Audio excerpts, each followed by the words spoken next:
Cronin. Like, I could care less. About Joe Cronin. Like, I could care less. I'm not really a fan of Joe Cronin, but definitely not a fan. He thinks he's Howard Stern, and he's got a cool way of talking in the microphone, and he's a very shock jock or whatever. But I have to explain, he looks like one of those guys from Long Island that wants to be a white rapper. That guy is retarded, and yeah, I could care less about him, dude. This is the Epic Voice Guy. You're listening to The Joe Cronin Show.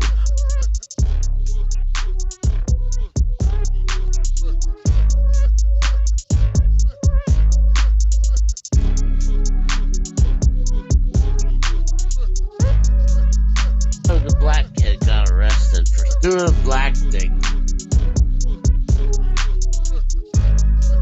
I've never really had a girlfriend. The black kid got arrested for doing a black thing.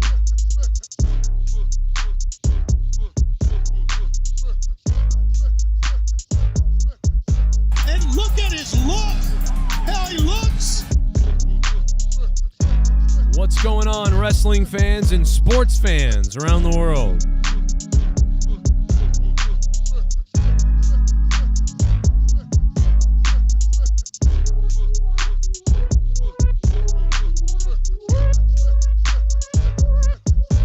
Bear with me, I'm trying to catch my breath. Like a moron, I just ate French toast. I ate French toast with the white woman syrup that my mother brought over. And I'm telling you, man, I have insane heartburn right now. Or like heartburn and like acid reflux. So I'm like burping and it's really bad, man. I actually made a big mistake eating right before I started this show. Like if I could do it over. See that? If I could do it over, I would have not eaten. Right?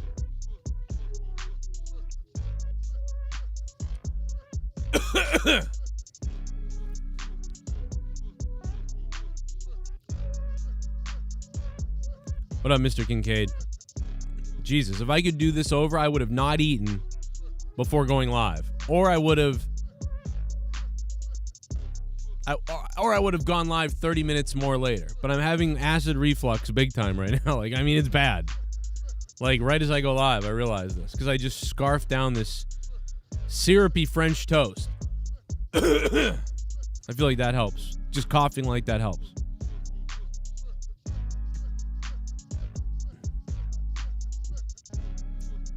Who is the Texas heavyweight champion these days? I don't even know what that means. No, it's, you know what? Actually, milk makes it worse, Shell. I gotta be honest. I just had some milk. I just had some milk in this. Whew. It's really bad. It's like I haven't had this much indigestion or acid flux feeling in a while. Damn, it hit me all at once just now, like just from this syrup. Whew. Whew. Man, you might watch me die on the air. That or I'll have to take a step away and play an old clip of something while I try to regurgitate on myself. It's the worst, but hopefully that won't happen. Yeah, because it's not heartburn anymore. You know, heartburn. Yeah, milk used to work for heartburn, but now fatty milk just makes it worse. You know? Maybe I can get someone to bring me water. Hey, Bren.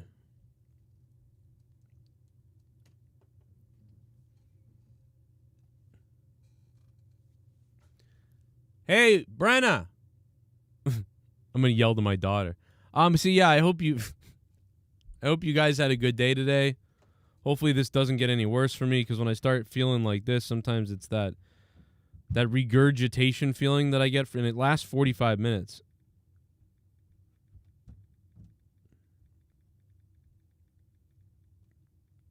Yes, Leah. It's awful, man. It feels like my insides are coming up, and and then I start spitting out just saliva. Hopefully I won't get to that point, but, you know, you never know. You know, it's like saliva just starts running out.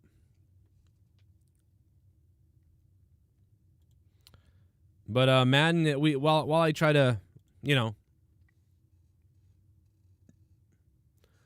while I try to help with this and try to fix this, we did make a tribute to John Madden. So obviously, rest in peace to John Madden.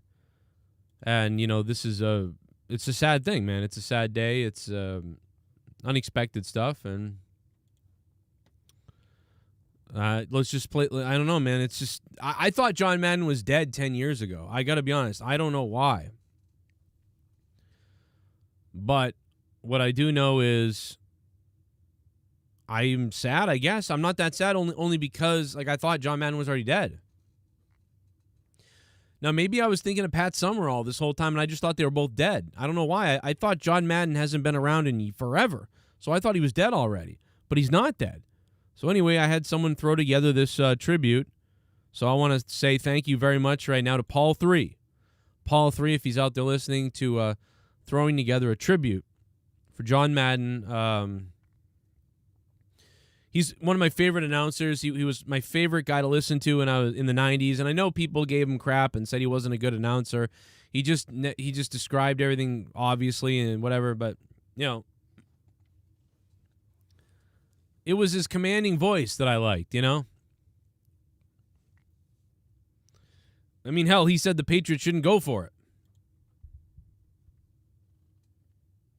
the year they won the Super Bowl.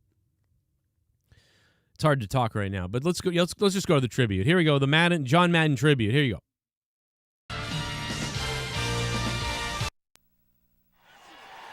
EA Sports. It's in the Brave.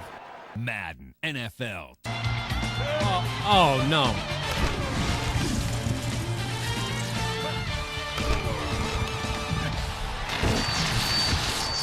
Hi, I'm John Madden. Welcome to Madden NFL. I'm in the grave.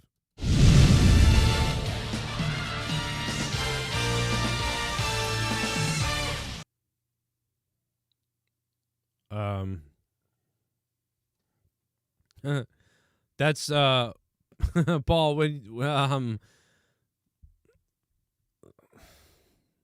yeah, Paul. That's not what I don't know how you did that. Yeah. So anyway, that rest in peace, John Madden. That wasn't what I expected it to be. But that was fine. You know, listen. The bottom line is we love John Madden. And you know, we love Madden, we love EA Sports, and I'm gonna try to play Madden tonight for you guys in honor at some point of John Madden. But obviously, you know what I found out is I have to end my old season on my old Xbox in order to play the current season on this one. God damn it.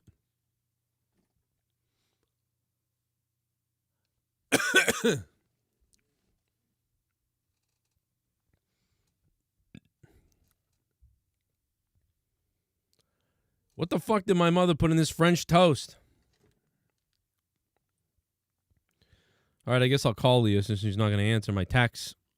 Rest in peace to John Madden, says John Wills. What up, John Wills? How you doing, my friend? It's good to hear from you. Good to see you. Listen, I just got home from work. It was a hell of a day. It was just a waste of a day, but a hell of a day. So, you know, but that's my life now, man. Now that, you know, listen, that's what you got to deal with, man. Started about a year ago. People started destroying my world.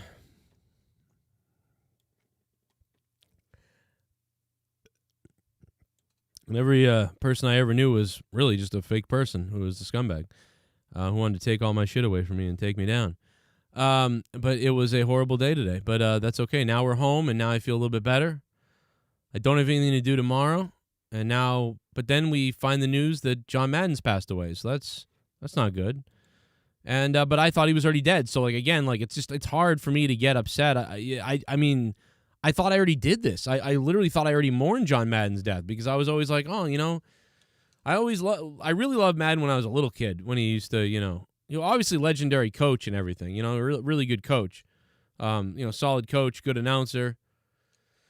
Even if he wasn't the best to some people and he got on some people's nerves as an announcer, but what a guy. What a marketable guy. Guy that you could really market.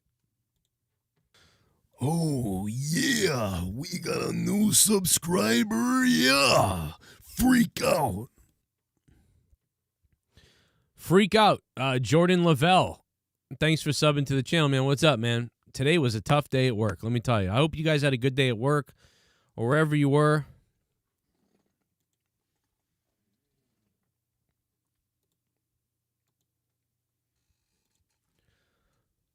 How can you say that about Mr. Belvedere? Are you serious right now with that?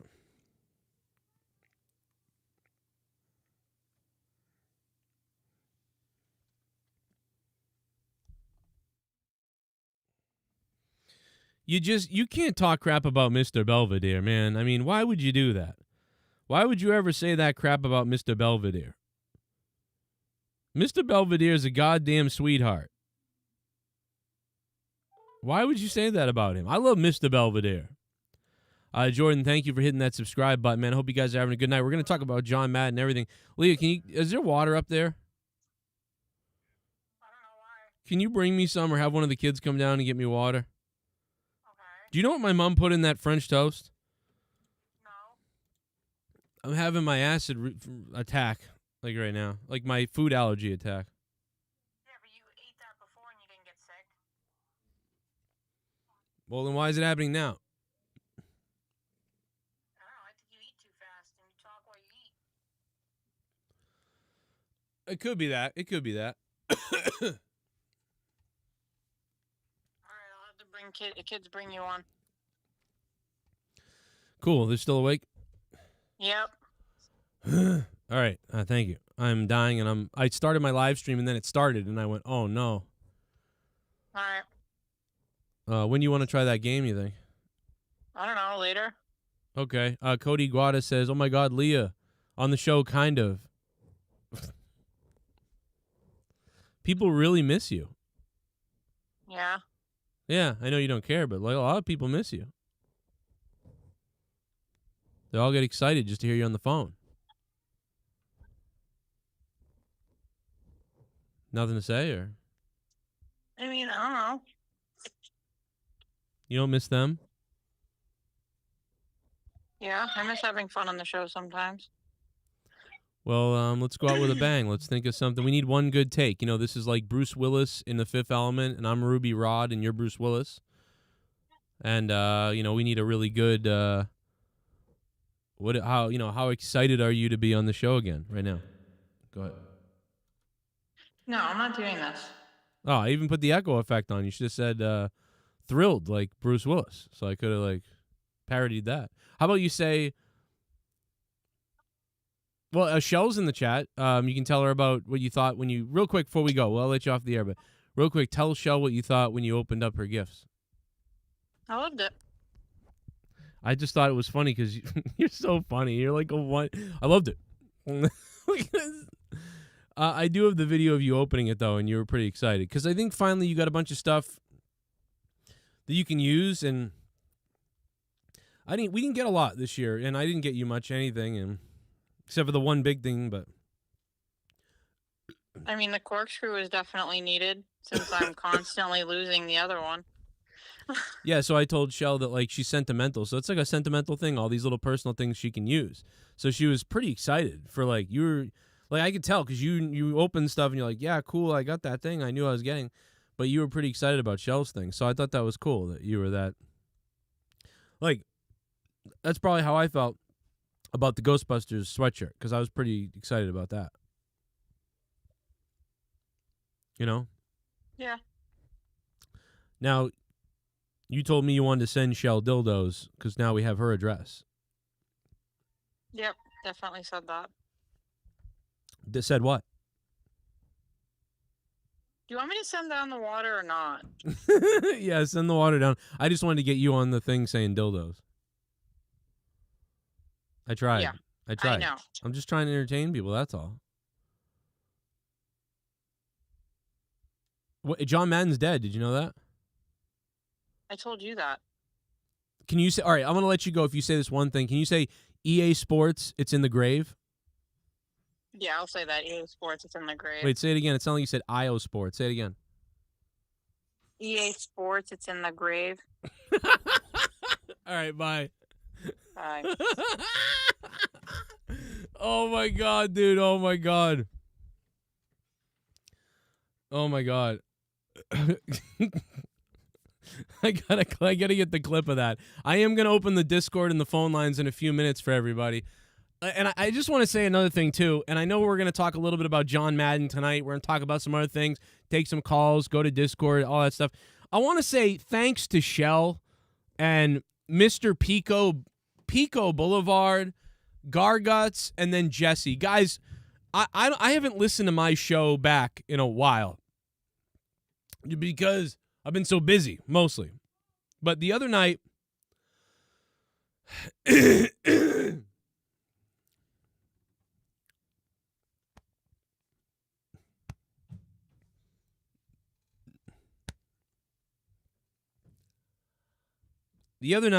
dealing with acid reflux really bad. But the other night, the chemistry... Oh, thank you, babe. I love you so much. Your dress is gorgeous. I love you. Thank you so much, honey.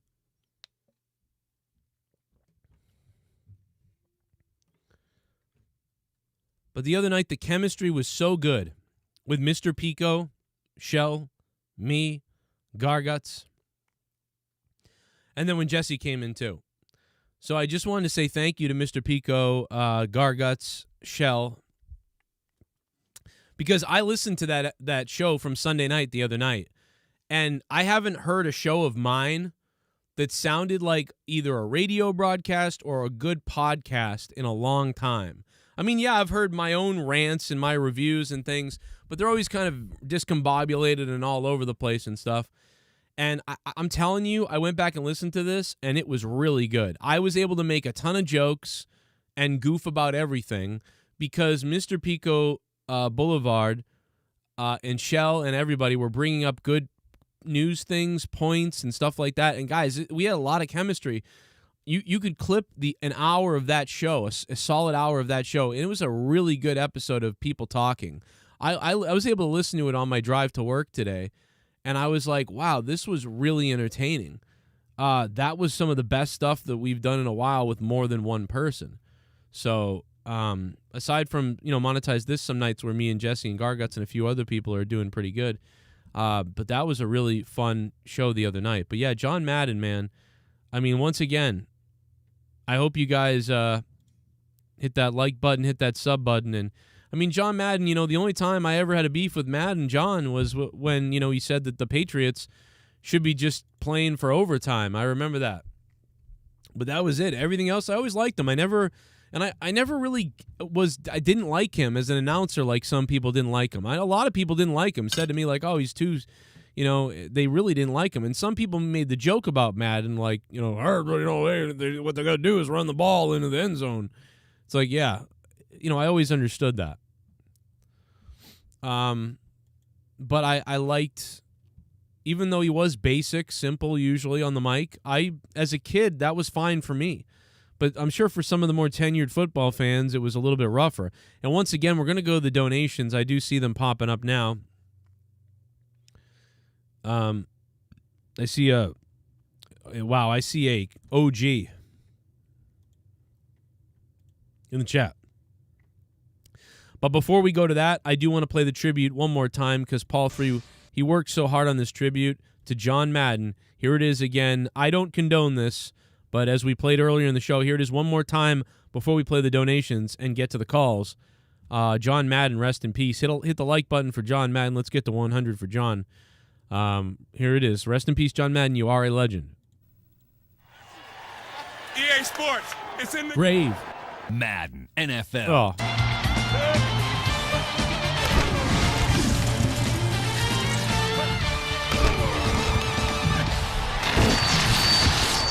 Hi, I'm John Madden. Welcome to Madden NFL. I'm in the grave.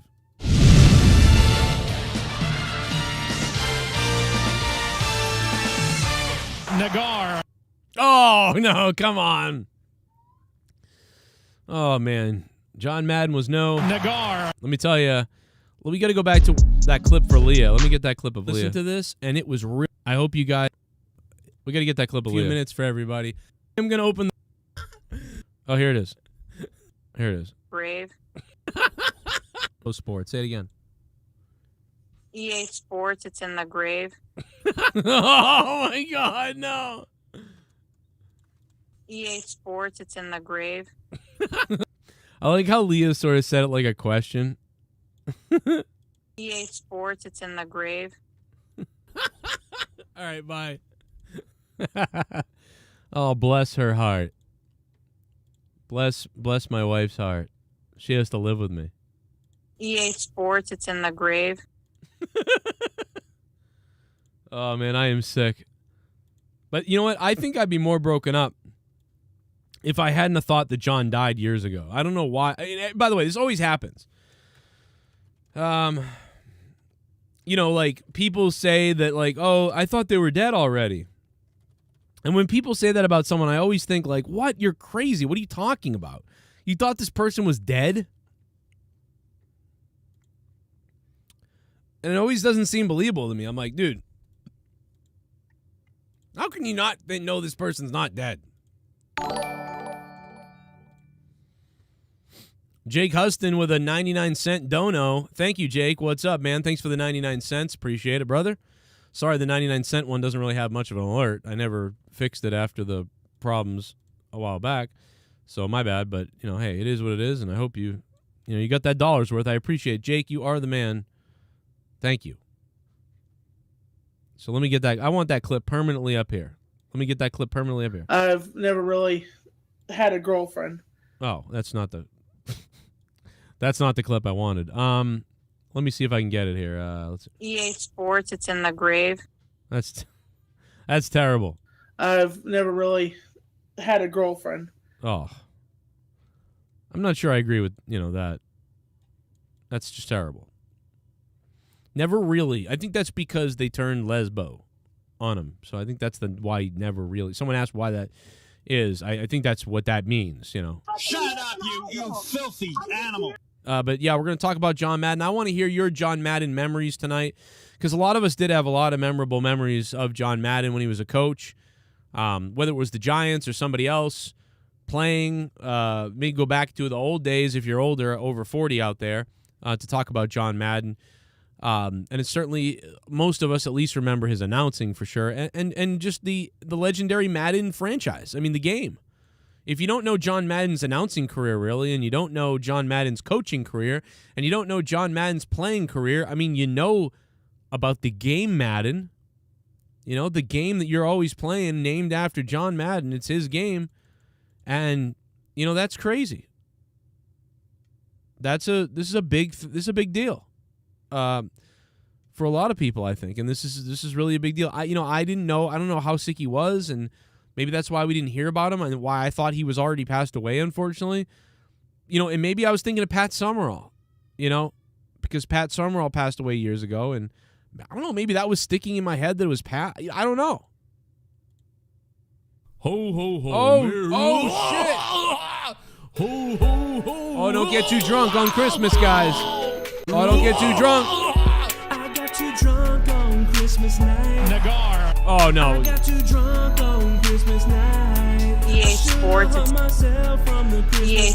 it's in the grave. I got too fucking drunk on Christmas night. I got too fucking drunk on Christmas night.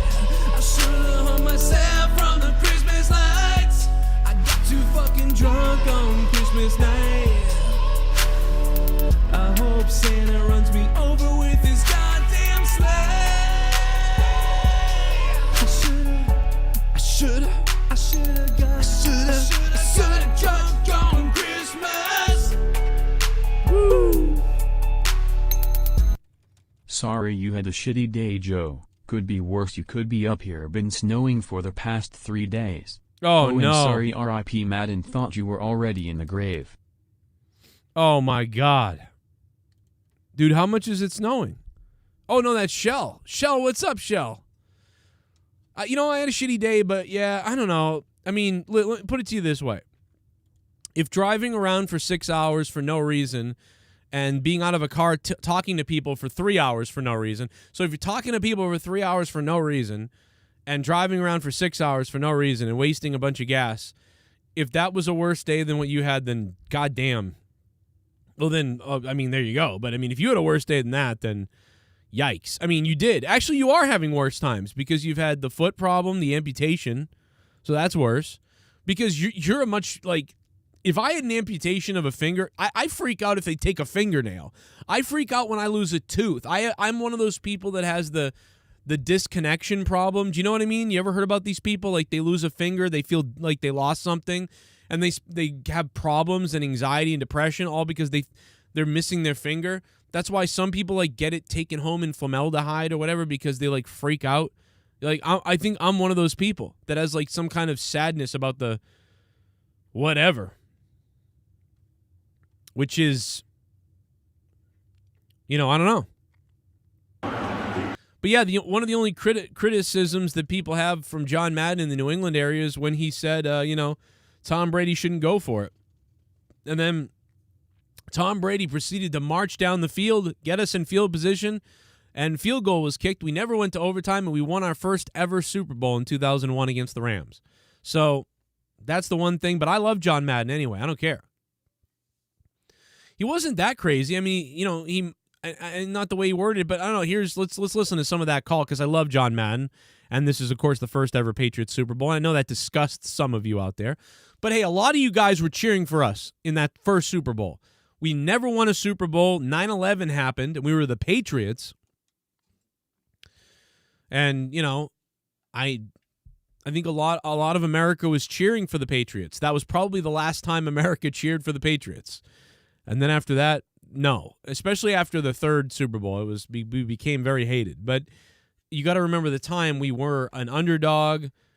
Our quarterback had gotten injured, and we brought in a rookie, Tom Brady, and we were an underdog, and we're going up against the best team on turf, whatever, the Rams, and 9/11 happened, and we had the red, white, and blue Patriots. It was just all very Cinderella-like.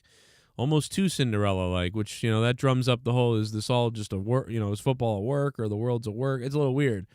But, so I remember you guys. I appreciate a lot of you guys out there at that time who were supporting my team or supporting the Patriots, at the time, because we were a shitty team that had never won anything, and people were, kind of on board with us.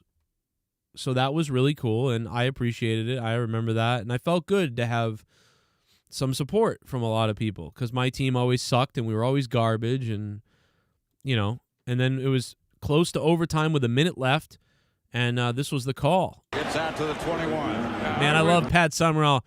Gets out to the 21. The New England Patriots, Tom Brady, and the sack. I love, Pat Summerall had the most monotone voice ever, but it felt like some kind of old-time general describing the action on the battlefield from Pat Summerall. It's me. I don't agree with what the Patriots are doing right here. So there's John Madden saying, I don't agree with what the Patriots are doing right here. And, of course, that was the legendary call that made the New England fans be like, oh, yeah? Because they're at their own 10-yard line or something like that. 1 minute left. I don't think. Do we have timeouts? I don't know if we had any timeouts. I don't remember. I don't think we did. And then, John Madden's like, I don't think they should be going for it. Wait. Gets out to the 21. I don't agree with what the Patriots are doing right here. I would play for overtime. If I had good field position, I would. Well, we're on our 20-yard line. So we were on 20-yard line, and John Madden thought, I never understood this. The clock is ticking. But in this field position, I would 57 seconds. 57 seconds at this point, And the clock is ticking, 57 seconds. We're on our own 20. It's 2 and 5, 2nd and 5. And Madden was just like, I would run the clock down and just take it to overtime. And the Patriots would throw the ball several times and move up the field and play for overtime. overtime. Now just a minute. They have no timeouts left. Brady again. Now, just a minute. Listen to how great Pat Summerall and John Madden are together, man. They were the Jerry Lawler, Jim Ross, the Bobby Heenan gorilla. They're doing right here. I would play for overtime. If I had good field position, I wouldn't. But in this field position, I would play for overtime. Now just a minute. They have no timeouts left. Brady again throws. That was a 12-yard gain right there from the 20-yard line. 50 seconds left. And again. And that'll move the sticks, but that doesn't stop the clock. Well, Tom Brady, he wants to get him lined up so he can just throw the ball down and stop the clock as he did right there. Now Brady stops the clock at 40 seconds. They go again. Not much pressure. There's Brady. Not much pressure. Throws out to Redmond again. Redmond, I don't think, got out of bounds there. Redmond gets a first down.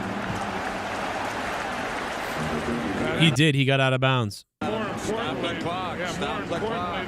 He stopped the clock there. So Redmond gets out of bounds after gaining about 18 and 20 yards right there. 1958. Now the Patriots are on their own 40.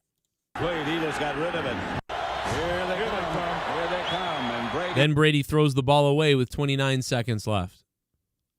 And then. And it's been 14-0 for the Rams since that point. That's right. Here's Brady again. Up the middle, caught, and it's Troy Brown, and he gets out of bounds. And Troy Brown gets out of bounds, gets 15 more yards. But they had the plays in, and not only point when you're in. Would be a 53. Now again, the Patriots are at the 50-yard line. Brady's at the 50-yard line throwing. Here comes the blitz, and here's Brady. He dumps it to Wiggins down to the. He hits Jermaine Wiggins with 16 seconds left. Then they spike the ball with 7 seconds left. And then Adam Vinatieri comes in and kicks a 50-something yard field goal or whatever it is. I mean, it was crazy. And I know that a lot of people are out there, you're thinking, like, why are you playing the John Madden, play the legendary calls, the really good calls. But I know there was a lot of great John Madden calls, and this is not really one of them. And I'm actually playing one that's kind of makes them look goofy, but it's just the one I think of now, being a Patriots fan, and that was one of his last calls. It wasn't his last one, I don't think, but it was one of his last ones, I think. And but John Madden's voice and his command and all that stuff was great. It's nothing like Joe Buck, who says things like this. Nagar. No, I mean, listen, Buck is Buck, but again, he does baseball, he does football. John Madden was a football guy. And John Madden and Pat Summerall are influences to me. You know what I mean? I don't sit here a lot and talk about my influences a ton, but John Madden, Pat Summerall, they're up there. Vince McMahon, Bobby Heenan, Gorilla Monsoon, Pat Summerall, a lot of these guys, Jim Ross, and a few others. Local sports guys here that I grew up listening to. They're all in there. Even a little bit of Marv Albert at a time was I inspired by him in NBA commentary. I wanted to be on the radio. I wanted to be a commentary guy. I wanted to be a commentator. These are people who inspired me and who I was like, I'm going to try to be like them when I call things, and I'm going to try to do what they do. And that's why after that, when I got in front of a microphone, I would get the way I got. Whereas opposed in real life, I would have my real accent and voice comes out, but in the mic, I would project in a way because I felt like that's the way I was taught by these people that I never met, that I listened to. This is how it sounds good. And when you yell and scream and when you get excited and how things can come through to the audience and grab them. And I always love the idea of describing something to someone who can't see it. If you can describe it as best as you can, acting like the person at home can't see it or didn't see it or it can't see. That's what I would want. I want it described to me that way. And that's the way I always liked it. And sometimes some of these guys didn't always do that, but, just the voice alone. It's unmistakable. It's a charisma. It's a personality. It's a character. And, we have Felger and Maz now, on 98.5 The Sports Hub. I like Felger and Maz. I've always liked Felger. I know him a little bit. He lives near me. I interned at a place where he was at once, and I like Felger a lot. I find him very entertaining. I like Tony Maz. The guy in the afternoon, Beetle, he actually is from right up the street from me. We both lived in Quincy. So my local sports guys are still good. I like all of the local sports guys. They didn't hire me. I applied at 98.5. They didn't hire me. Thank you, Shell, for the $31. The donation coming through from Shell, and keeping my shit going. Yes, I will do any song. I will sing any song you want. That's pretty much almost any song you want. $55 tonight, and I will karaoke whatever song you name as best I can. You know, I mean, if you pick one that's hard, I mean, I'm not gonna be able to do it. I mean, I can't sing anyway, but you know, it could be really bad, and I will sing it for at least 1 minute. I will sing it for at least 1 minute. I'll give it my best for at least 1 minute. So that's up to you guys if you want to partake in that little deal. Karaoke with Cronin tonight, if you want. We'll find out. And we're going to be playing Madden in honor of John. That's going to be great. And Shell, thank you for the 31. 3-1. Let me see. What's 31 in Spanish? Trescenta? I don't know, Trescenta uno or Trece uno or something like that. I don't know. What is it? What is that? I can never, after 29, I don't remember. Like, it's like Trenta something. I don't remember. Someone in the chat tell me Spanish. I don't remember. I can't remember numbers after 29. 28, 29. Is it Trenta or something like that? I don't know. Somebody tell me in the chat. I don't know why that just popped in my head that I couldn't remember that. 60. I forget. Why? What the hell? I gotta go back to. I gotta take numbers again. Are you serious? I gotta take numbers again to remember this shit. How can I not remember that? That's crazy. Oh my God, Wool Hat Demon! Super chat party! Oh my God, he's an OG. Wool Hat Demon. Oh yeah? Word has it that Madden's cause of death was the after effect when Aaron Rodgers broke Favre's record. Oh my God. Yeah, remember that? You're right. That's a great point, Wool Hat Demon. Trenta Uno. There you go. Thank you, Frankie LaBella. Trenta Uno. Thank you, Roll. Thanks, everybody. Trenta Uno. Wool Hat Demon, man. Wool Hat Demon is one of the first people to ever donate to this show. Ever. He's either the first person or he's one of the first 5. Something like that. Trenta is 30. Yeah. Trenta y uno. That's 31. I don't know why I couldn't remember. It's crazy. I don't know why. What was that, Leah? EA Sports, it's in the grave.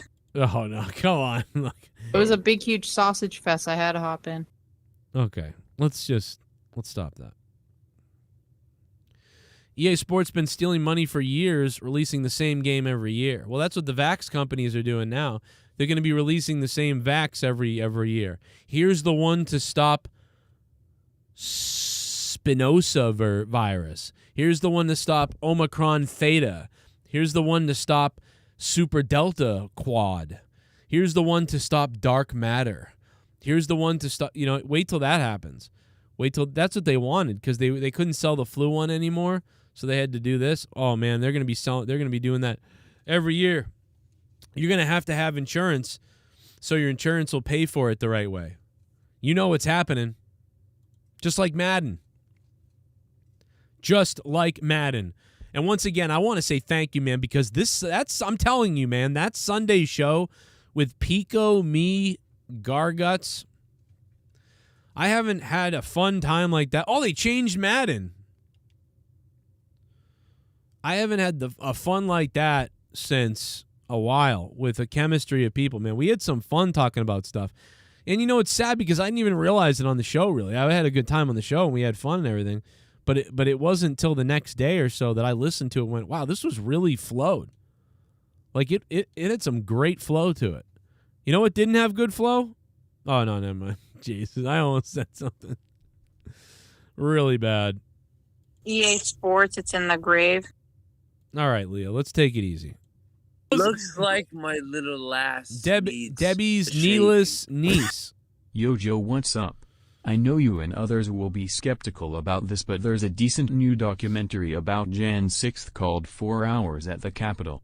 It is free online at documentaryMania.com. Really shows how some were super violent and some super goofy. That's a good point. Yeah, I should check that out.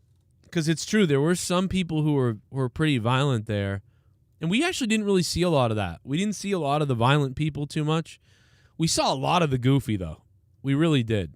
And I think there were some violent people, and some stuff got scary in some places. But there was a lot of goofy people, too. And, yeah, you could definitely play up either side you want, you know, at the Capitol.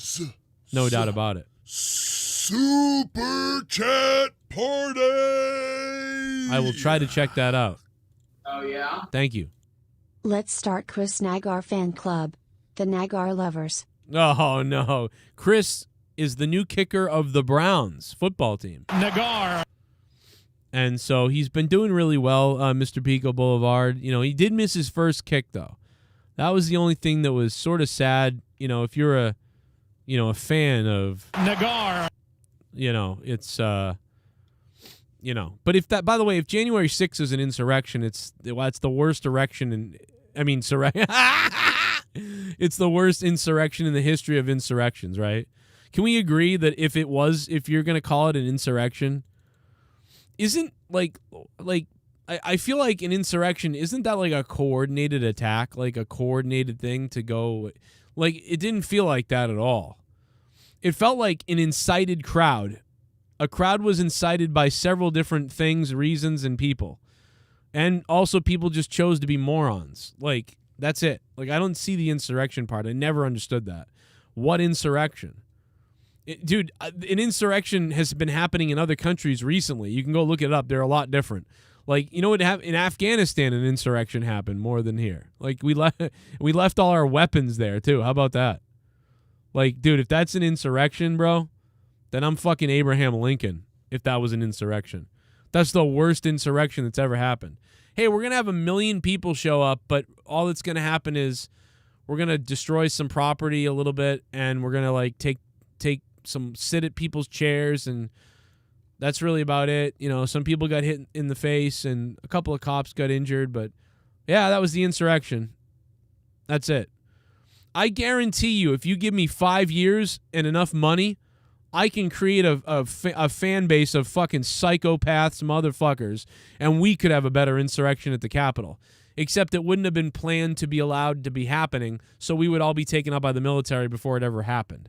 Because if I ever wanted to have an insurrection, and you gave me 5 years and my family was murdered by the government, and I wanted to get back at them, oh man, I would gather a group of people, and I'll show you a real insurrection. Like, you know what I mean? But the problem is, again, nobody would let it happen because it wasn't planned to happen like theirs was. So I would probably be killed before I ever got even though I could have a bunch of people armed and crazy. You know, it wouldn't matter. We'd be killed before we ever got to the stairs because it wasn't planned to let happen like the other one was. You know, to me, that was clear as day, planned to allow, let this happen. You literally had to be a moron to not understand that was planned. Like, they let it happen. So they could say, "Oh, it was an insurrection." Like, they let it happen. It's genius. It was genius. And Trump is a moron for not realizing that. Like, he's so stupid for being like, "I'll go out there and rant on the steps and tell everybody to meet me at the Capitol." You idiot! You just got framed. Like, I believe that Trump literally got framed because he's stupid. He's like, "I'll be there. You'll go to the steps, and I'll go to the steps." And then all the other side had to do was find out that he wasn't going to do anything. Trump wasn't going to respond and help. And I don't know what they were thinking. I don't know what he was thinking. All I know is it was a bunch of stupid. I know that. And they let it happen. Somebody let it happen. That's the real question. Or you're telling me that at any point we can all just run into the building and go crazy? I mean, only one person didn't get the memo. He shot a girl in the head or something, right? One of the security guards didn't get the memo that let it happen. Let it happen. So anyway, they snatched one of the cops and they were beat his ass until he said he had a family and they let him go. I mean, yeah, see, that's interesting, King James, because I feel like I've seen Antifa videos where they beat people. They beat the shit out of people. And those people go, I have a family and kids, and they don't care. They beat the shit out of them anyway. But it's interesting that the mob let the cops go, I have a family and stuff. Thank God they did, too. Like, anybody. Nobody should be hurt, anywhere. And so it's terrible. If anybody gets... How any group of people could beat a guy down or beat somebody, when you have a family and people to take care of. Like, I just don't understand how humanity can get to that point and how you can let it happen. I don't care what you're trying to do, what you're upset about, whatever. And what you're at, whether it's Antifa, BLM, Trump rally, Proud Boy, whatever group and whatever is going on. I don't know how anybody can get in a group and just pound somebody down, and usually it's not those, that doesn't always happen with most of those groups, but I'm just saying sometimes it does with anybody. Any group can do it. And it's just like, I don't know how you do that, man. Even if the person you're beating up did something kind of weird and, you're getting them, I just don't know how you can all beat a guy and kick him in the head 7 times. And that's usually what Antifa does, but they're anti-fascist. It makes no sense. They're anti-fascist, but they beat people down like they are fascists. So it's very strange. But yeah, the Capitol was full of weirdos. Yeah, no doubt about it. I wish John Madden was at the Capitol. You know what we should have gotten before John Madden died? We should have gotten John Madden to describe the Capitol. See, what they're going to do here is they're going to... I just sound like Alex Jones. But what they're going to do here is they're going to burst through the barricades here. They're going to boom right through the barricades. Imagine John Madden describing the Capitol on the 6th. And then she's going to get shot right in the face trying to come through the window. Blow! Oh, Nate from VA, that sucks, man. But now you know how my son feels. Remember my son was born on September 11th, 2000, you know what I mean? 2010 or whatever, but I mean, it's different. But still, Gavin was born on 2011, and 2001 rather, or September 11th rather. And yeah, every time it's Gavin's birthday, it's like, hey, happy birthday. And then you turn on the TV and all it is like, the buildings are coming down, like 9/11. Like, it's like, oh, here we go. His timeline is probably filled with like just the buildings and like, where were you on that day? Do you remember? I remember when September 11th happened too. And I remember thinking that day and that week, I was like, oh man, for the rest of our lives, this is going to be like, do you remember where you were when that happened? Like, it's just, I'm like, oh my God, this is our Pearl Harbor or whatever. I can't believe it. And I remember saying that. I'm like, wow, forever, we're going to be like, remember that day? And I already knew that. I knew that the day it happened, then the week it happened. It wasn't really the day it happened, because the day it happened, I was in shock, and I kept thinking, when's the next thing going to happen? What's next? Oh my God, we're going to go to war. Like right now, I'm going to be like drafted. Like our whole lives are about to change. Like our country's under attack. Like, I remember thinking that. That's what you thought, and you couldn't believe it because you were like, "Holy shit, this happened to our parents and other people like way back in the day." And you were like, "Oh, this is," and we were removed enough from all that stuff that we were like, "Oh shit, we don't know what's gonna happen." Because we never had to go to war, you know what I mean? I never had to go to war, never thought I'd be in war, never thought I'd be in the army, and none of that stuff. And I wasn't, and I didn't go, but, a lot of people did, and, you didn't think that was going to happen. We were like, we're evolved at this point. We're America, it's 2000, everybody's got computers, this is the greatest time ever. We're starting to get cell phones and computers, and video games are insane now. We're online and we're just having a blast. Nobody wanted to go to war. Nobody wanted to be involved in war. We were all having the time of our lives. Like, it was like a huge boom period of fun. And it was all just taken away. Like, oh yeah, you're having fun? Well, time to go to war. And they probably planned it. They honestly planned it, in my opinion, 100%. They planned it. I mean, you didn't see the planes coming at the building several times. Like, you didn't see, you know what I'm saying? Like, come on. The vice president of the United States, his company makes the weapons that we use to go to Iraq for some reason.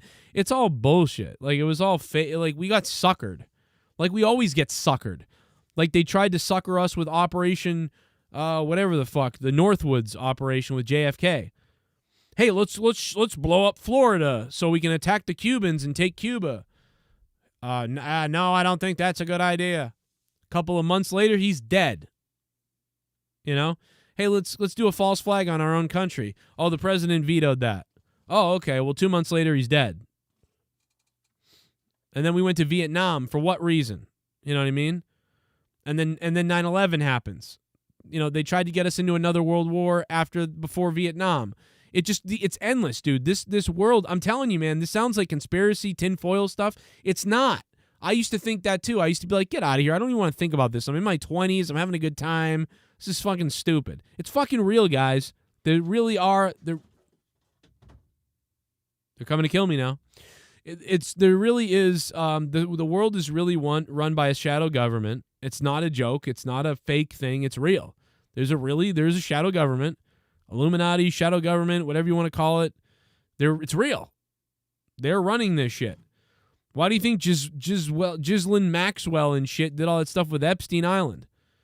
They were getting dirt on everybody, so they had leverage so they could make them do what they wanted. Hey, you better pass that bill that X company wants, or we're going to release the video of you with the fucking girl who's 15 and everything else. This guy's job was to know everybody. Probably worked for the CIA or FBI. Why do you think Snowden isn't in the country right now, by the way? Where is he at, you know? Why do you think all these people? So his job was to get close to all these celebrities and all these powerful people so that they could get things done and passed that they wanted to. That's what he was there for. He got found out, and he knew that if he got found out that it's his ass. Or at least he found that out and then was like, oh shit. You know? Assuming he's really dead. Who knows? How does any of us know he's really dead? Do we really know he's dead? We don't know that. We don't know anything. They're miles ahead of us with technology that we don't even know about. Nano cloning, we don't know what the hell they're doing. I'm sorry, but we don't know what they're doing. I don't know what they're doing. I don't have any proof that they are doing it, though, either. I don't know. But, dude, look at what they do. Look at the things they do. Look at the things they get away with, what they do. Look at what they could be doing. Look at what they do. Like, you know these things, and you get called a conspiracy person, and then it gets proven. Then you get called a conspiracy person against something else, and then it gets proven. Then you get called a conspiracy person against something, and then it gets proven. Just because you're wrong about some things, and some things are far-fetched, doesn't mean they're not true. Sometimes they aren't true. That's true. But doesn't mean that everything's fake or false. Doesn't mean everything's right. It means the truth is in the middle. Do your research. And it's amazing what actually ends up coming true. It's crazy what comes true. You almost can't believe it. But, yeah. Joe, stop reading QAnon crap. I don't even read QAnon crap. I'm not reading anything right now. I'm literally... See, you're a moron, Todd, for saying that. I love you, Todd. I do love you, Todd. I really do. You're not a moron, but I'm mad at you right now. Todd, listen. I don't know what QAnon is. They're idiots. By the way, they're a psyop for the FBI. So you just proved why they are a psyop. You see, QAnon is a psyop. So anytime somebody says something like this is happening, they get called a conspiracy theorist or a QAnon person. But I've already said things that have come true. So how can it be QAnon if it's already true? The Epstein Island thing happened. When I brought that up 2 years ago, we were called conspiracy theorists or QAnon now, right? But it's true, right, Todd? You know it's true because Ghislaine Maxwell's in court, right? So that's not QAnon. It's true, right? But now you believe it's true because now they say it's true, so you agree it's true now? So that doesn't make any sense. So the idea of QAnon is that so you can just say that to anybody. So you can be a part of the Matrix. See, you're part of the Matrix. You're an agent, Smith, Todd. The minute somebody who is awoken says, oh, this is obviously what's going on, you just go, oh, what are you, QAnon? QAnon, stop, QAnon, Matrix. That's what you're doing right now. That's what your part in the Matrix is, to be the gatekeeper, to say, nope, you got to stop that. That's what that is. Todd, that's what that is, man. You're literally doing the bidding of the government and the people that are behind the scenes and the deep state. And maybe that's why you're in my community, because like you gotta like you're like that. You gotta try to stop Joe Cronin from saying these things. You know what I mean? You're like one of the agents right now. Maybe you're working in the FBI office right now, and you're like, my job is to say these things to get Joe to not think that, so he stops it. You know what I mean? Maybe. I don't know, Todd. You tell me. But it sounds like I'm telling you. So all the things that I was right about over the past 5 years, all the things that I said back in 2013, 14, and 15 that have come true now, that you would call me a QAnon person and a conspiracy theorist, now that they're true, you don't say anything about that, but now all the new stuff that I'm talking about, now it's QAnon. Okay, so like it doesn't make sense. You know what I mean? That doesn't make sense. Think about that.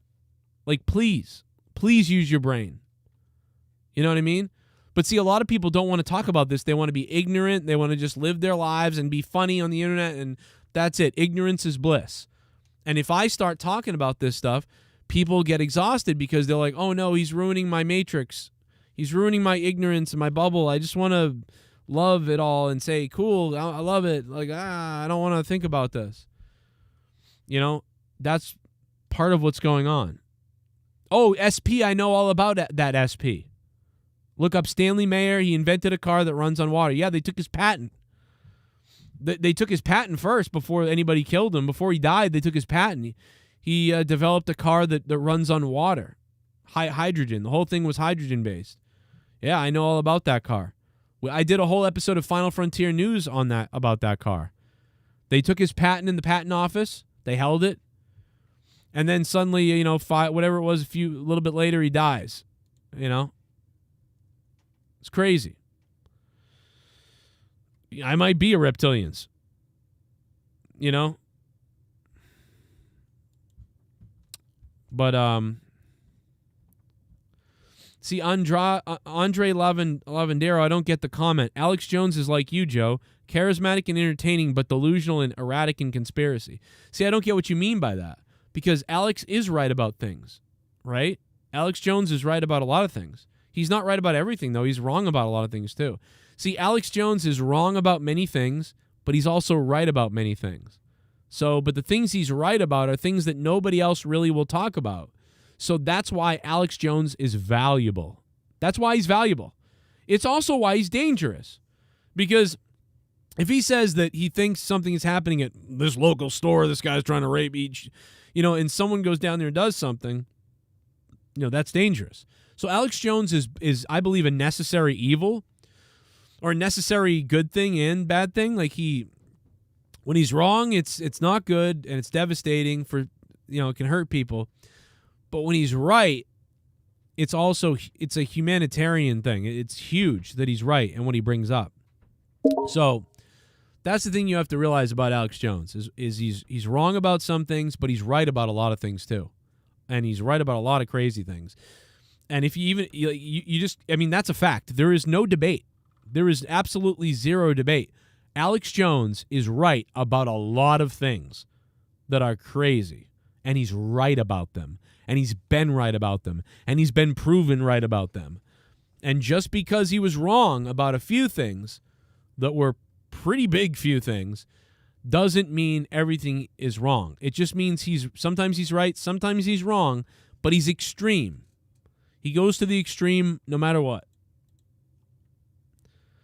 But I welcome any topics tonight. If you guys want to say them in the chat, I'm trying to read your comments in the chat, donations, super chats, wherever. Possibly we'll be popping into the Discord at some point potentially and playing Madden, you know, to honor John Madden tonight. Yeah, and the bottom line is, you know, yeah, I mean, the fact is, listen, Alex Jones has been wrong about a lot of things, and he's been right about a lot of things. He's not right about everything. He's amazing, and he's not wrong about everything that he's a liar, conspiracy. You know, he's sometimes very right, and he's sometimes wrong. And he has no filter, and so that's about it. He has no filter, And if he's at the beginning stages of a conspiracy of something, he will run with it, roll with it, and spew it until he realizes it's wrong or inconclusive, and then he'll back off it. But if he's right about something, he'll do the same thing, but he won't let go of it. And eventually it will get proven true. And that's what he's like. That's literally him. Now, I used to think he was just a liar years and years and years ago. I used to think he was just a charlatan snake oil salesman who was on the radio to scare people like, the demons are going to get you. They're going to bite your fucking head off. You better love Jesus Christ. I'm telling you. Like, I used to think that was him. I thought that was him. And in some ways, it is him a little bit. But there's more to him than that. He is a salesman. He is a sensationalist. He is using real-life troubles, problems, and scary situations to benefit financially.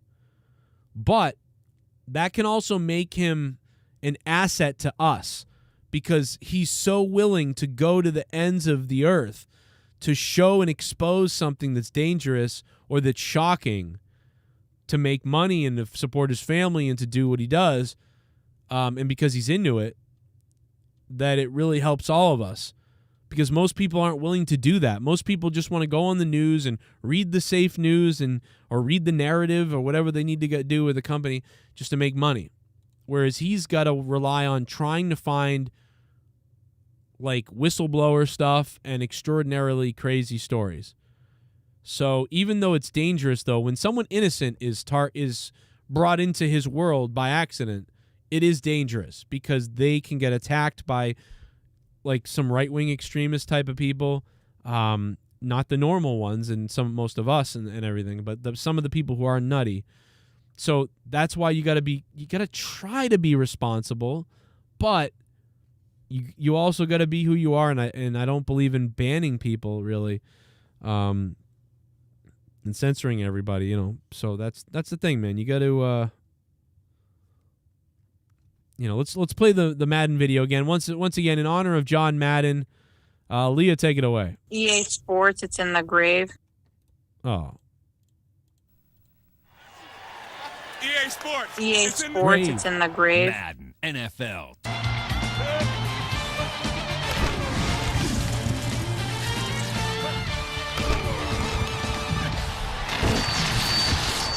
Hi, I'm John Madden. Welcome to Madden NFL. I'm in the grave. EA Sports, it's in...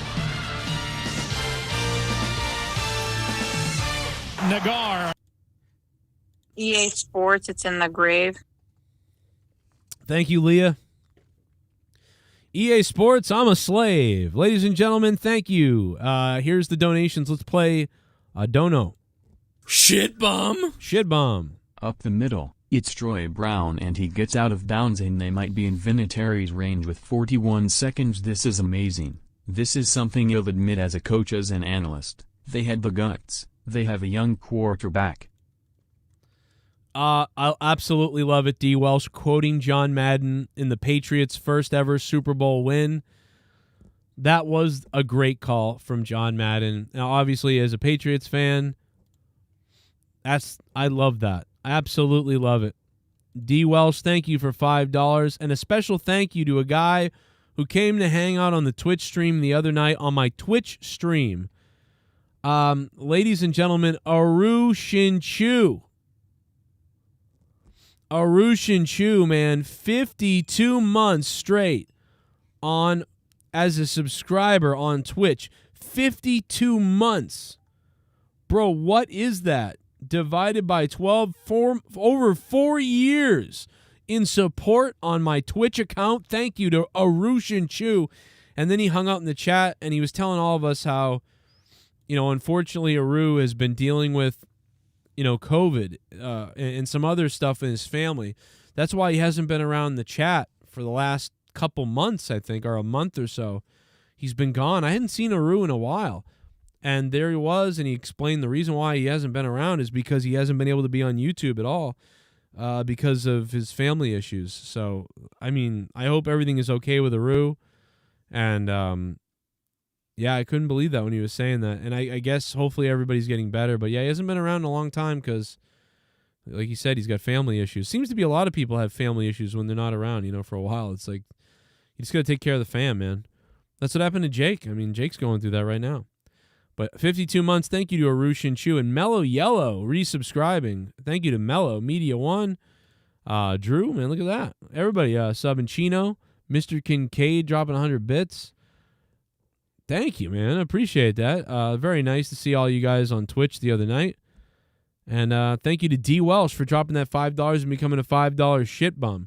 Much appreciated, man. And thanks to Shell, who is currently the top dog, the top donator up above with the $31. Thank you to Shell very much for that. You can use the links down below via Stream Elements or Labs or Super Chat in the chat if you'd like to. Mr. Pico Boulevard says COVID could be eradicated if they just close Walmarts. Yeah, that or Market Basket, bro. The Market Basket near me, I mean, Walmart is only like 30%, 20% full of people. But let me tell you something. This fucking, and Stop and Shop isn't even that filled up out here. But you know what it is filled up? Is that goddamn Market Basket, which is like our local supermarket chain besides Stop and Shop. It's Market Basket. Dude, Market Basket is filled every goddamn week. That parking lot is just filled. Like, there are no more spots left. I am sure people are parking in the Walmart parking lot to shop at Market Basket. I feel like I'll tell you, the Massachusetts COVID surge, it's coming from goddamn Market Basket.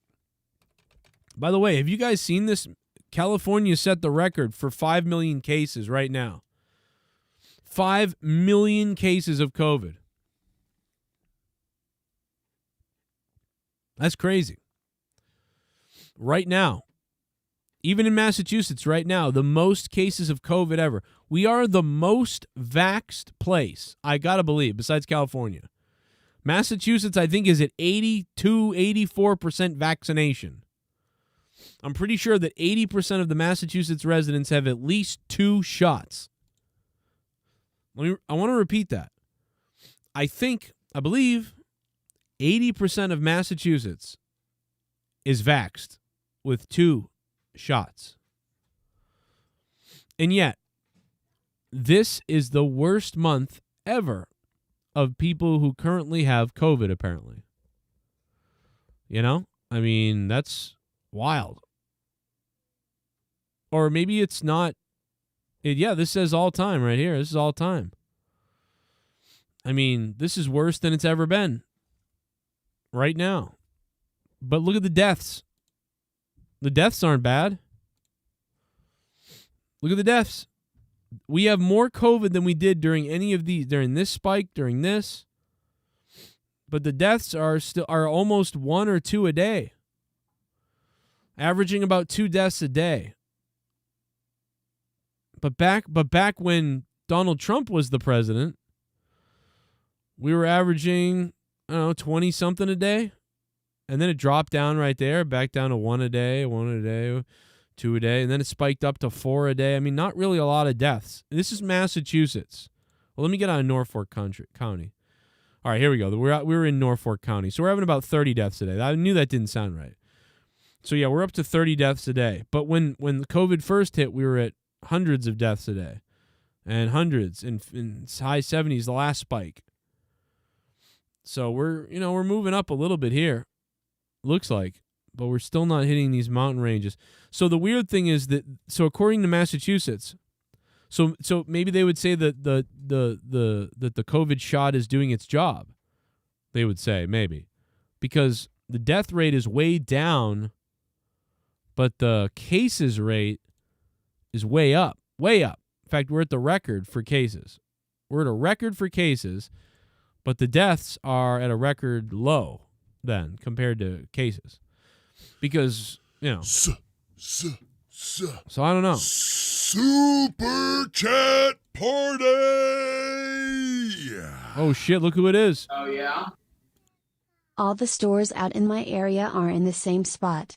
Pretty soon we'll all be fighting for food. Joe, I guess I'll see you on the battlefield, man. Oh, Smiley no. face.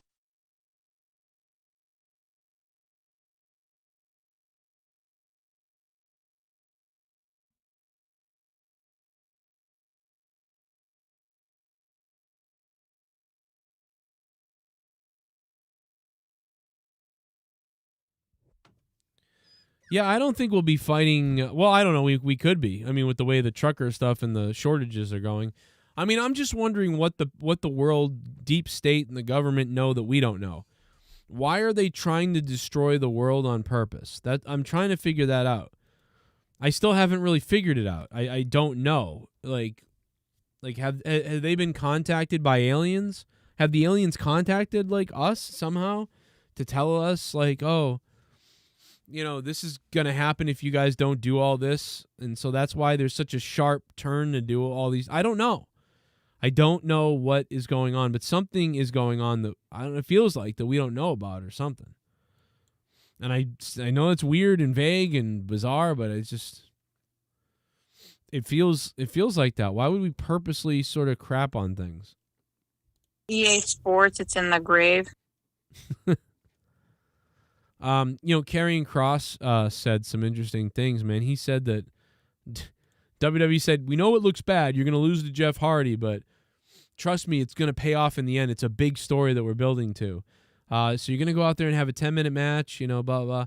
And Karrion Kross goes out there, and then the referee whispers, hey, your match is now 90 seconds. It's going to be like a minute. It's going to be like just over a minute. And he's like, what? You know, and so then he loses to Jeff Hardy. I mean, it's just crazy.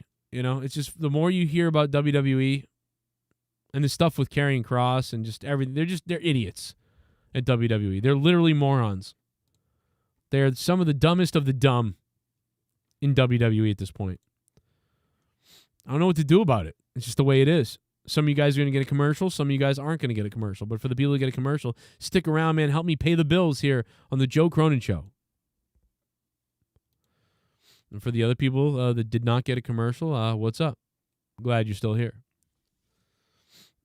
All I'm saying is if you can convince me Xbox and PlayStation are short on consoles because of the flu. Oh, okay. Yeah, I mean, you know, I'm still wondering if you can catch COVID from a toilet seat, says Scam Cartoons. I don't think so. Because I don't know, man. I don't think so because it really seems like it's all viral, like it's all air molecules. Like remember they said you could eat food and remember they said somebody with COVID could sneeze in your food and you could eat it and you still won't get it? You remember that? They said that. They were like, yo, someone can sneeze in your food and you can eat it and you still can't get it. Well, then why are we going around with Lysol spraying everything? What's the difference? If you can't ingest it, you know what I'm saying? Like, I don't get it. What up, Jennifer Muppet, baby? They were saying you can get it from farts before. Yeah, they don't even know, bro. But that I believe more than anything. But remember early on when they were like, oh, you can eat salad from the place and it doesn't matter because you can't catch that. You can't catch it that way. Remember that? I remember in the beginning of COVID, dude, when I ordered food and got the food, I would like take the food and stuff it in the oven and cook it for longer in case. That was stupid because we found out it was more aerial and whatever, airborne. And so I thought, I don't know. I thought maybe they just didn't do it to put people out of business. Like just lie and say, yeah, you can't get it. Just like Fauci lied and said, yeah, you don't need masks. You don't need any masks. Then he was like, you got to wear a mask. Then you got to wear 3 masks. Then you got to wear 2, then 1, 3, I don't know. Fauci tortured dogs. Dr. Fauci ran the torture of dogs and pretended like he didn't. Then, oh, yeah, I did do that. So Fauci tortures dogs by ripping their vocal cords out and their eyeballs out. So that's what Fauci does. Fauci lied about gain of function, said there was no gain of function in the Wuhan lab. He lied about that. He funds it. So that's proven. So we know that. We know that Fauci funded the Wuhan lab indirectly with the gain of function stuff. He lied about it to Congress or whatever. So he lied. So he lied about the masks, which is the one thing I kind of understand. To protect our healthcare workers, he lied. Which, I in a weird way, I sort of understand. But he lied to all of us on national TV on purpose to protect the nurses and doctors so they would have PPE and stuff. So I sort of understand that one, but still, he put you all in danger. He didn't care. So he lied about that. So it's lie number 1, then lie number 2, gain of function. There's 4. I just don't remember them all, but we could go look it up and find them out. So he's a liar. I actually didn't. I used to give him the benefit of the doubt. I used to say, like, no, listen, this isn't his fault. He's, whoever was the person who was going to speak about this, who represents our doctors and things like that, they're going to be the evil villain, because if they have to deliver truth that you have to stay locked down or you have to be careful and you have to wear a mask and my back hurts and all that other stuff, they're going to be looked at as evil. So I feel bad for him that he's the face of this, because you're going to get that. But then I looked into him and found out that he's a psycho, like most people in that position of power are. So he's a psycho, and I thought maybe he was just being dehumanized because he's the face of this all. So he unfortunately has to be the one to deliver bad news and cautious news, so we're all going to be like not liking him because he's the authority and the face of everything bad that's happening. So I felt bad, like, okay, it's not Fauci's fault. But I found out that this guy's a psycho. And now I know that he's a psycho. And so Mr. Pico's what? Oh, yeah, it didn't play. Wow. You're right, it didn't play. I think it's because of what he said. I think it actually got Google censored it. I think you got censored, Mr. Pico.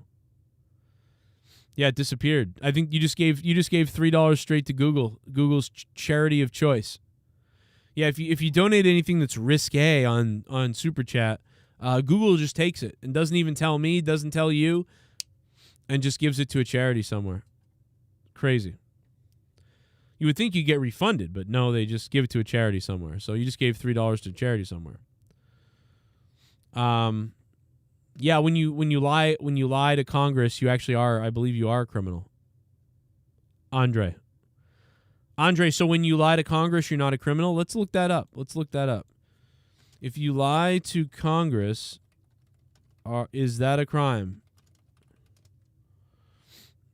It's called perjury. Andre Lavandero, it's called perjury. In the United States, the general perjury statute under federal law classifies perjury as a felony and provides for a prison and sentence of up to 5 years. So Dr. Fauci lied to Congress. That is perjury. So he should be going to jail at some point, and he's a felon. If he's found guilty of perjury, which he's not guilty of yet, technically, but he lied to them, which is perjury. Let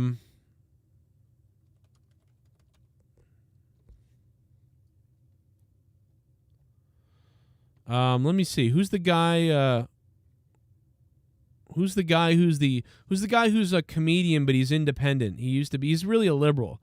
He's a liberal, but I like him because he's like actually a regular left-wing person. He's a great guy.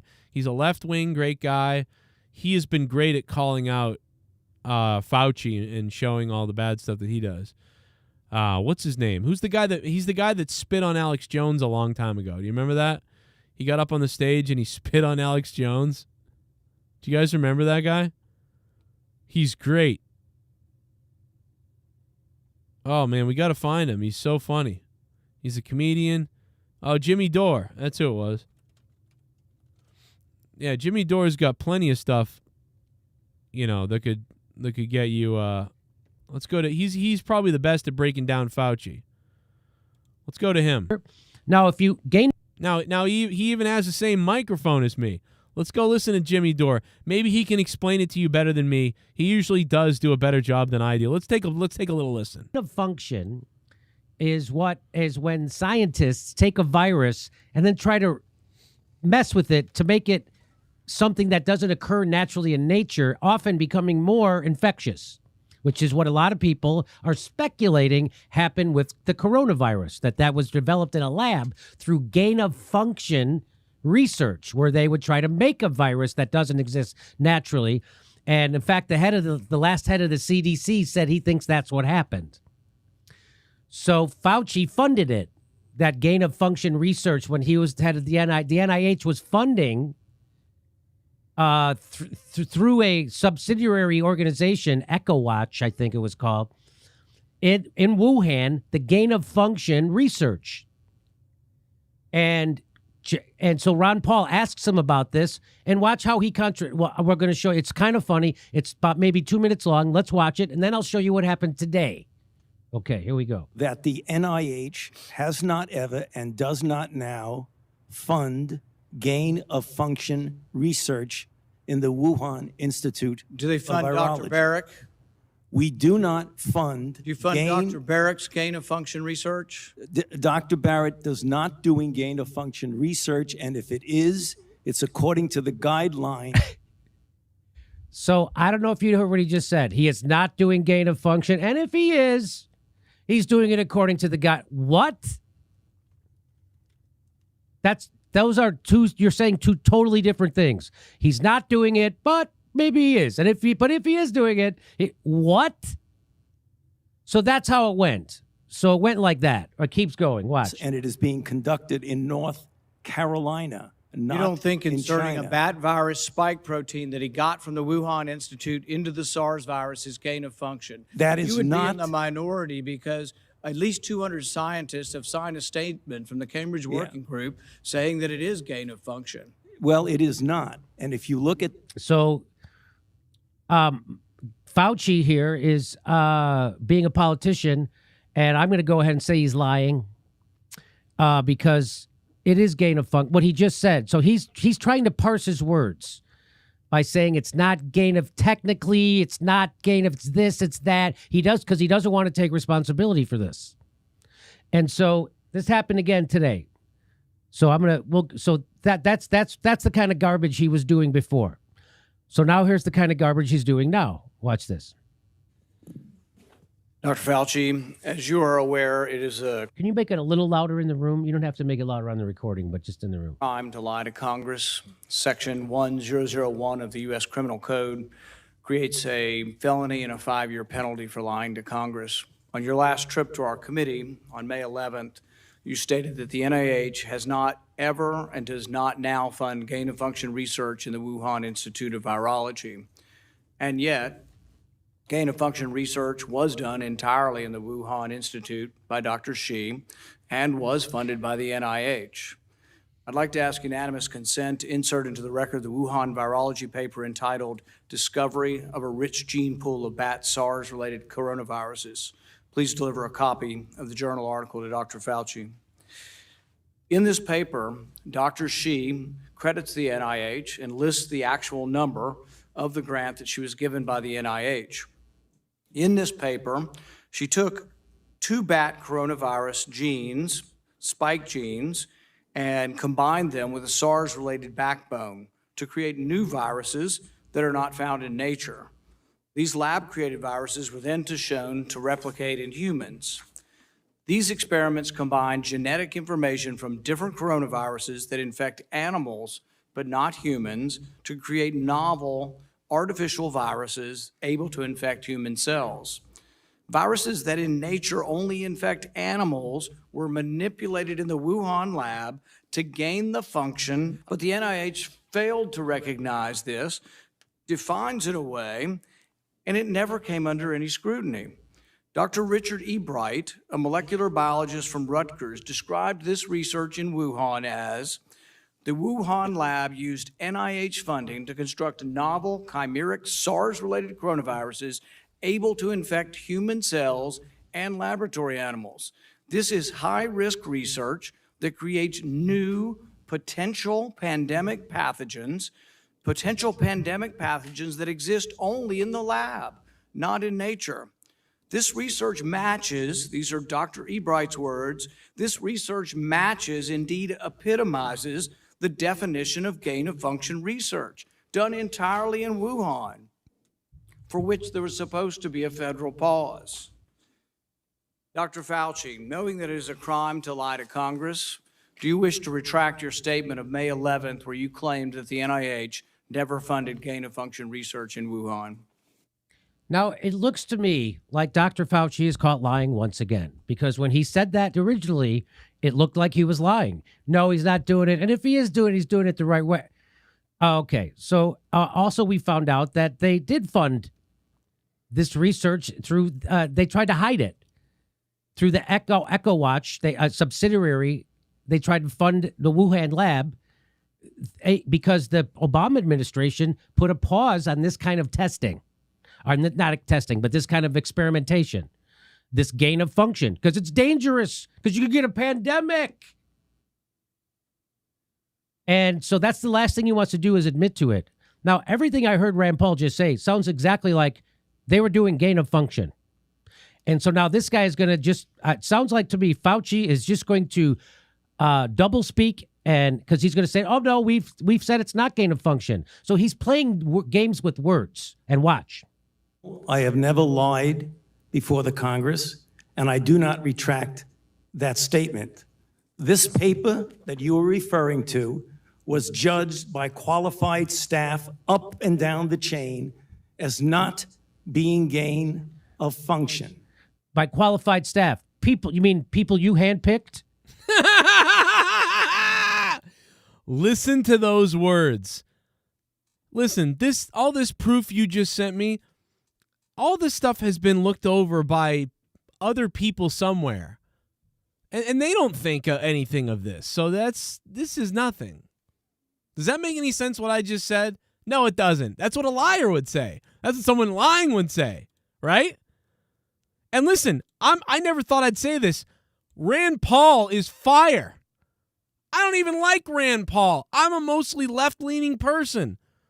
Rand Paul is a Republican that I kind of always thought was a cunt. Oh, did he just expose and destroy Fauci? If you're someone out there who thought Fauci was a good person, I just showed you.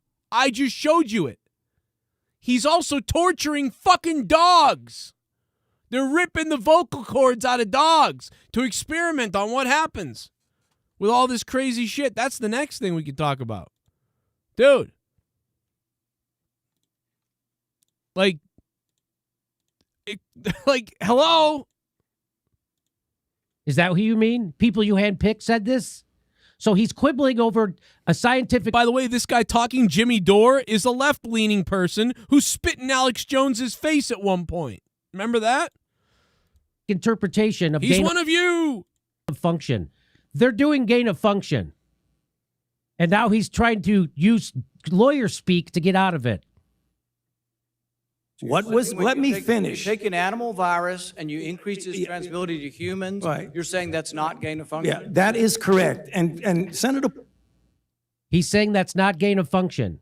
Now, again, I'm not a scientist, but all the scientists say that's what that is. So, but except for this guy. Yeah, all the real scientists say that. But Dr. Fauci, the scientist guy, doesn't say that. But he's the guy in charge of everything. Doesn't make sense. Well, you do not know what you are talking about, quite frankly. And I want to say that officially. You do not know what you are talking about. So how does he not know what he's talking about? He just told you, and you agree. Everybody agreed what gain of function is.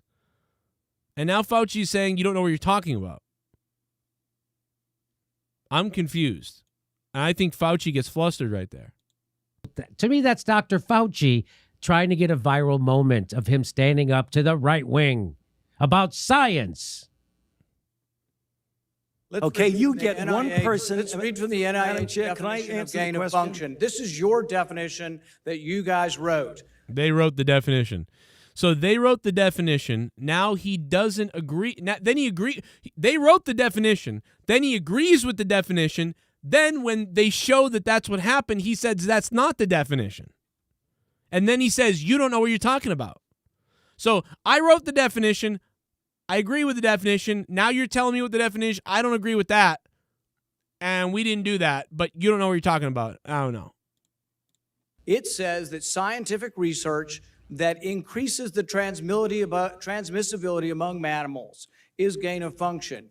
They took animal viruses that only occur in animals and they increase their transmissibility to humans. How you can say that is not gain of function? It is not. It's a It is not. Why? Because I don't want it to be. Well, it meets your definition of it, right? Yeah, but I'm still saying it's not. Why? Because I don't want it to be, because I'll be in trouble.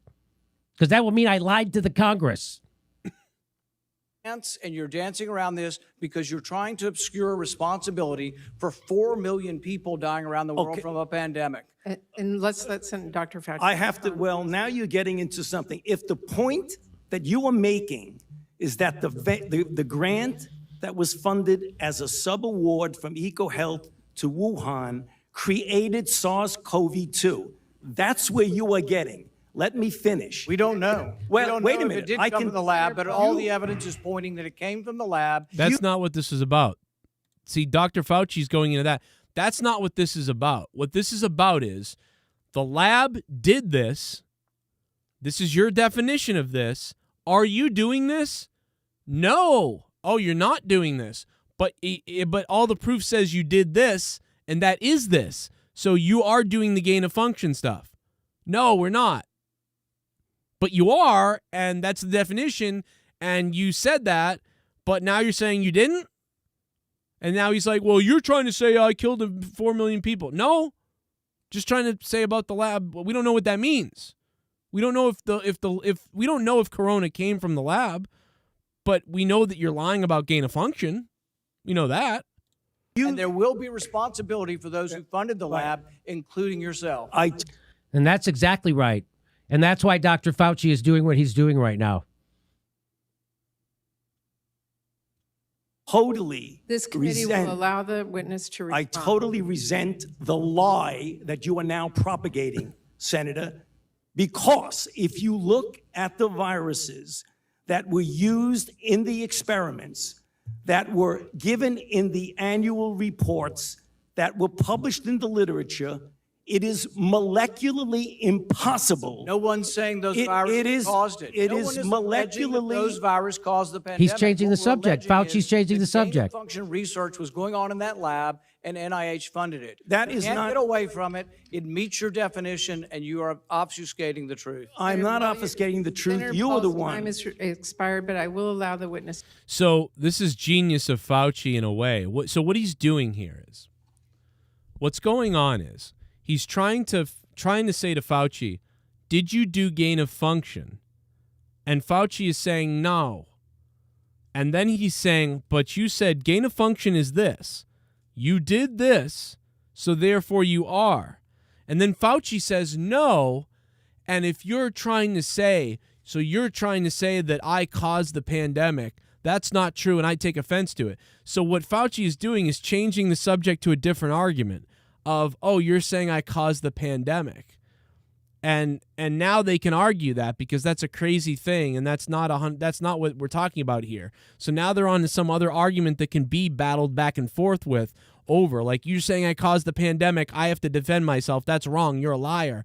Yeah, no, I'm not trying to say that. Yes, you are. I take offense. And then they can argue over here as opposed to 2 + 2 = 4. You can't argue that. So Fauci has to say, wait a minute.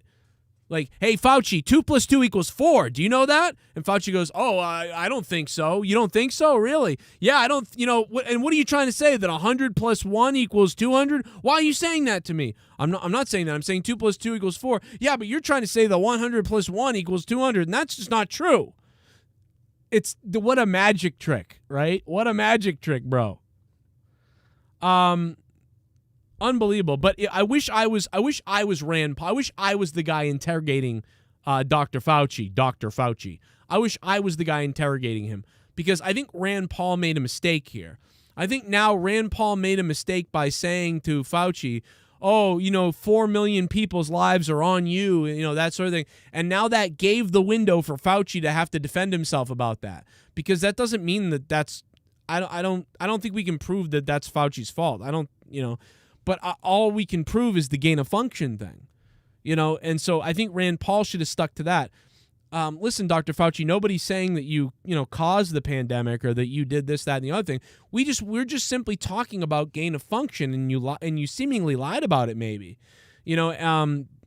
let me ask you again, is this gain of function? Is this gain of function? Would this be gain of function? And when Fauci answers, then you say, okay, well, this went on at the lab. And let him speak again.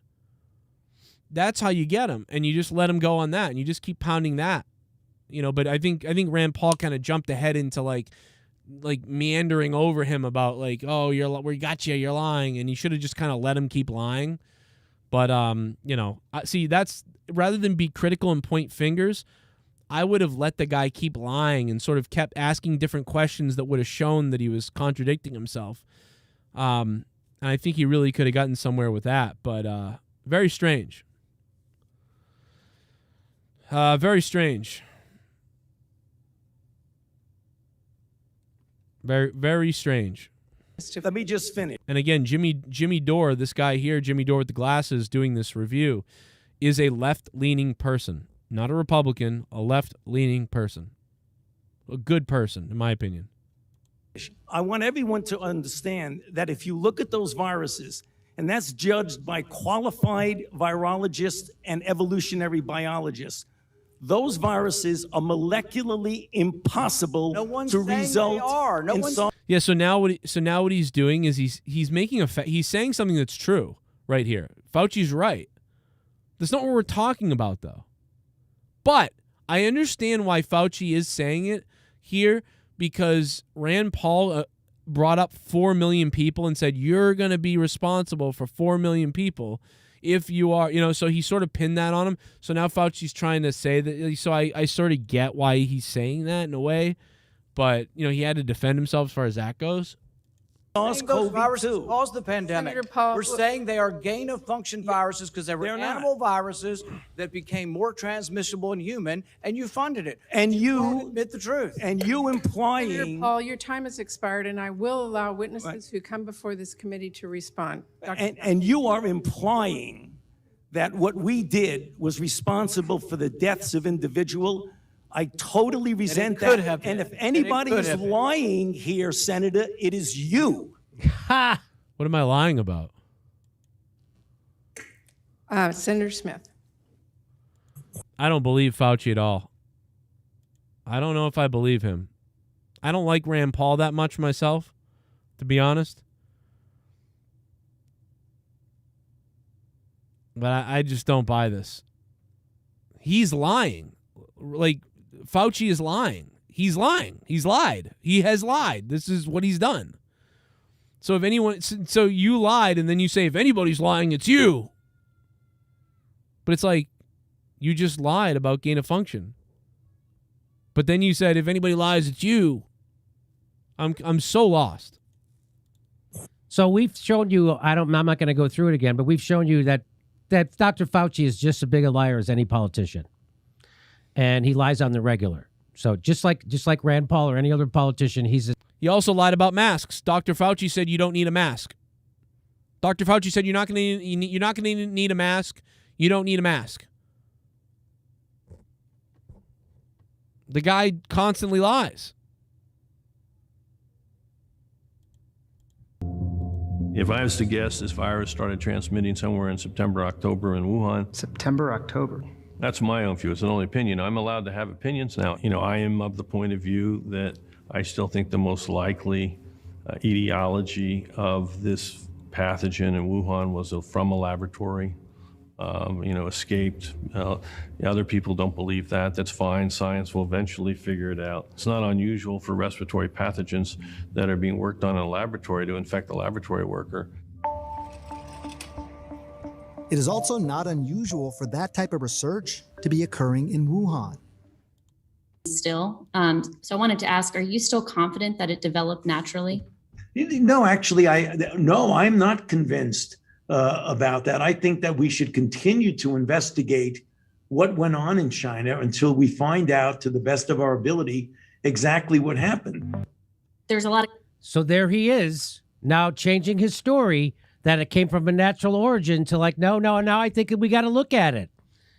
Because now there's been other information that has come out, and now it's okay to... And so now he's gotten pushback, finally, because Trump's not president anymore. So now people are starting to question him and question things. And now he's actually getting caught saying stupid shit all the time. And Fauci's emails show that Fauci spoke by phone with Bill Gates about a global vaccine effort. The doctor said he was enthusiastic about moving forward on a collaborative and hopefully synergistic approach to COVID-19 involving federal health agencies and the Bill and Melinda Gates Foundation. In an interview, Fauci said he has... By the way, all Fauci's emails leaked. We got them. We got your emails. They're out there. Kind of weird, some of them. Some of them they make big thing about nothing, but... had a long-standing relationship with Bill Gates, whose foundation focuses on global vaccine access. He said that he and Gates talk about every 2 weeks and that they have remained in touch about how to get coronavirus vaccines to the rest of the world. That's what they were talking about? Bill Gates wants to get coronaviruses to the rest of the world? I don't think so, because Bill Gates says no to sharing the vaccine formulas with the global poor to end the pandemic. In fact, Oxford University surprised and pleased advocates in April by promising to donate the rights of its coronavirus vaccine to any drug maker. A few weeks later, Oxford, urged by Bill Gates Foundation, reversed their course. It signed an exclusive vaccine deal with AstraZeneca that gave the pharmaceutical giant sole rights and no guarantee of low prices, with the less publicized potential for Oxford to eventually make millions from the deal. That's what Bill Gates did. Why is Fauci... Why is he having conferences with Bill Gates about the fucking vaccine? What is he doing? What is going on? Bill Gates is a goddamn college dropout. He's a college dropout and he's not a doctor. He's not a virologist. He doesn't know anything about medicine. What the fuck? And you just so you, I want to remind you that he's a liar. Watch this. Right now in the United States, people should not be walking around with masks. You're sure of it? Because people are listening really closely to this. Right now, people should not be walking. There's no reason to be walking around with a mask. So he goes on to keep saying that. I don't have to play the rest of it. So let me bring in Graham Elwood again. Now, Graham, you see what's happening. First, he's trying to deny gain of function that they ever sent money to the Wuhan lab. Turns out they did through Echo Health Alliance. We had to find that out. And then he said they weren't doing gain-of-function research, and Senator Paul points out the research they were doing fits your definition of gain-of-function, not anybody else's. It fits yours. And why? Because he's afraid that it'll be connected to the research he was funding, that this pandemic was started in a lab, like the former CDC guy says. That's what they're afraid of. They're afraid that they caused this. And so that's why you're getting all that doublespeak and grandstanding from him. What do you think, Grant? Well, there's a lot of other things too. So we also then, if we know that it's a lab that Fauci had funding from, well, then we can't blame everything on China and ramp up and more military spending, because it's the China virus. We've been trying that angle, not just Trump. But so now I would like everybody who yelled at me for yelling that Fauci sucks to kiss my ass. I would like every single person who told me I was an asshole for questioning Dr. Fauci. I want you to kiss my ass. And we all know that he funded the dog thing. That's 100% true. So that's not even a rumor. That's true. I saw John Wills say, "I'm sorry, I refuse to believe Fauci funded dogs." I mean, even if that's the least of our worries. That's the least of our worries. You know what I mean?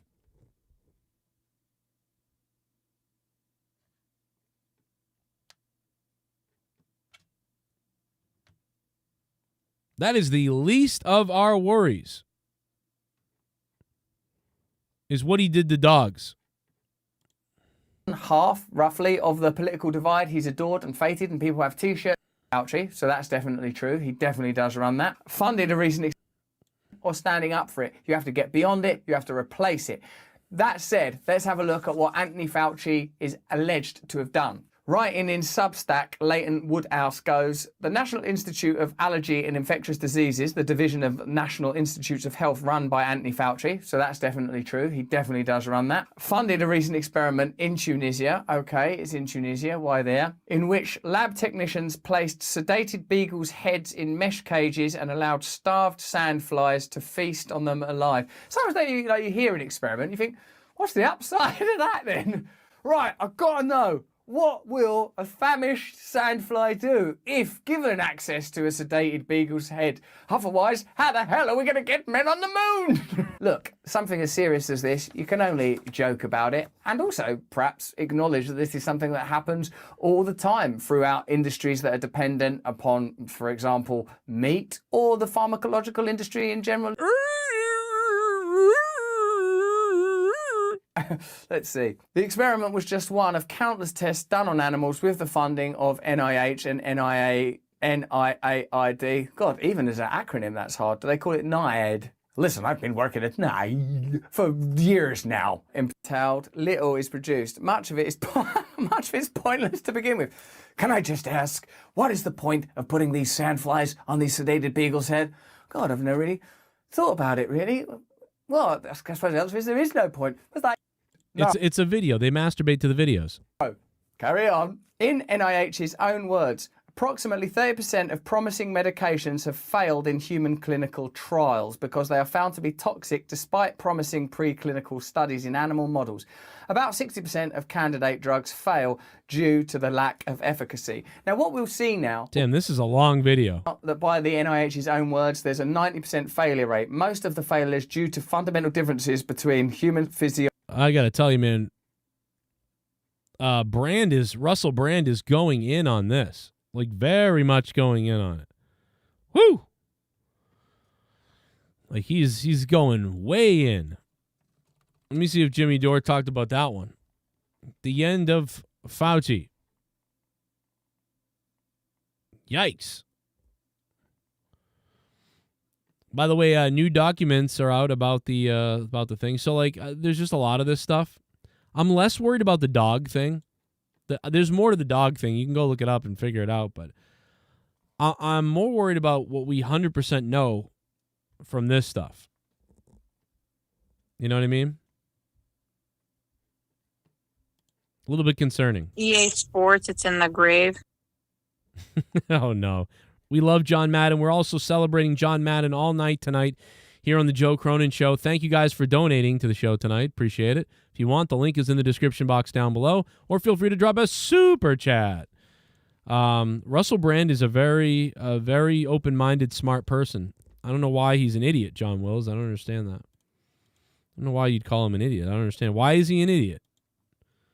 Can you explain to me why Russell Brand is an idiot? Explain to me why Russell Brand is an idiot. I mean, I just want to know, like, why is he an idiot? Why is he an idiot? You and Leah should hang out. EA Sports, it's in the grave. EA Sports, it's in the grave. Oh, it's in the grave. He might be an idiot for dating Katy Perry, but what actually makes him an idiot? I wonder.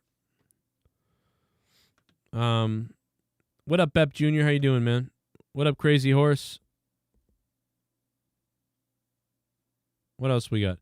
Fauci and Gates are island boys. Yep, they're definitely island boys, brother. Island boy. A lot of people are on the blue pill. A lot of people take the blue pill out there. Because the minute you bring this stuff up, they go, no! Ah! Like, it's like you literally show proof of something and people get angry. It's crazy. That's how our society and many of people out there are brainwashed. They literally don't care. They think Dr. Fauci's like a saint. They think he's like a great person. He's literally like they're probably they're the people that would have liked Hitler. They would have been like, Hitler's great. I don't know what you're talking about. No, dude, you see what he's doing? He's like murdering people and he's murdering Jews and he wants to kill the Jews. You're like, no, you're an idiot. You're an idiot. You're a conspiracy theorist. You know, like, these people would have liked Hitler. They would have believed Hitler. They were like, yes, Hitler, you're great. Oh, my God, yes. Yay, let's kill more people. Like, until eventually enough people died in front of people, and it was like, whoa, wait a minute. whoa, and it's too late. It's too late at that point. You know what I mean? That's the thing. He hasn't been a doctor. Dr. Fauci isn't a great doctor. He hasn't been a doctor. He's not a doctor. He doesn't do anything. He just says stuff that's wrong. He goes, don't wear a mask. I don't do gain of function. Don't see your family at Christmas. Get all the shots. I fund all the Wuhan research and talk to Bill Gates about it on the side. It's like, dude, this guy's a psycho. He's a bad person.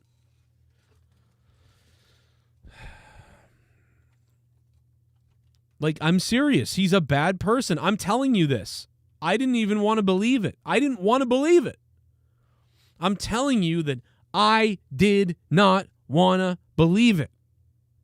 I thought Fauci was just getting scapegoated. I thought, oh, they're just being mean to Fauci because he's got to be the face of this whole thing. I feel bad for him, like he was the AIDS face. No, he is a fucking fucked up person.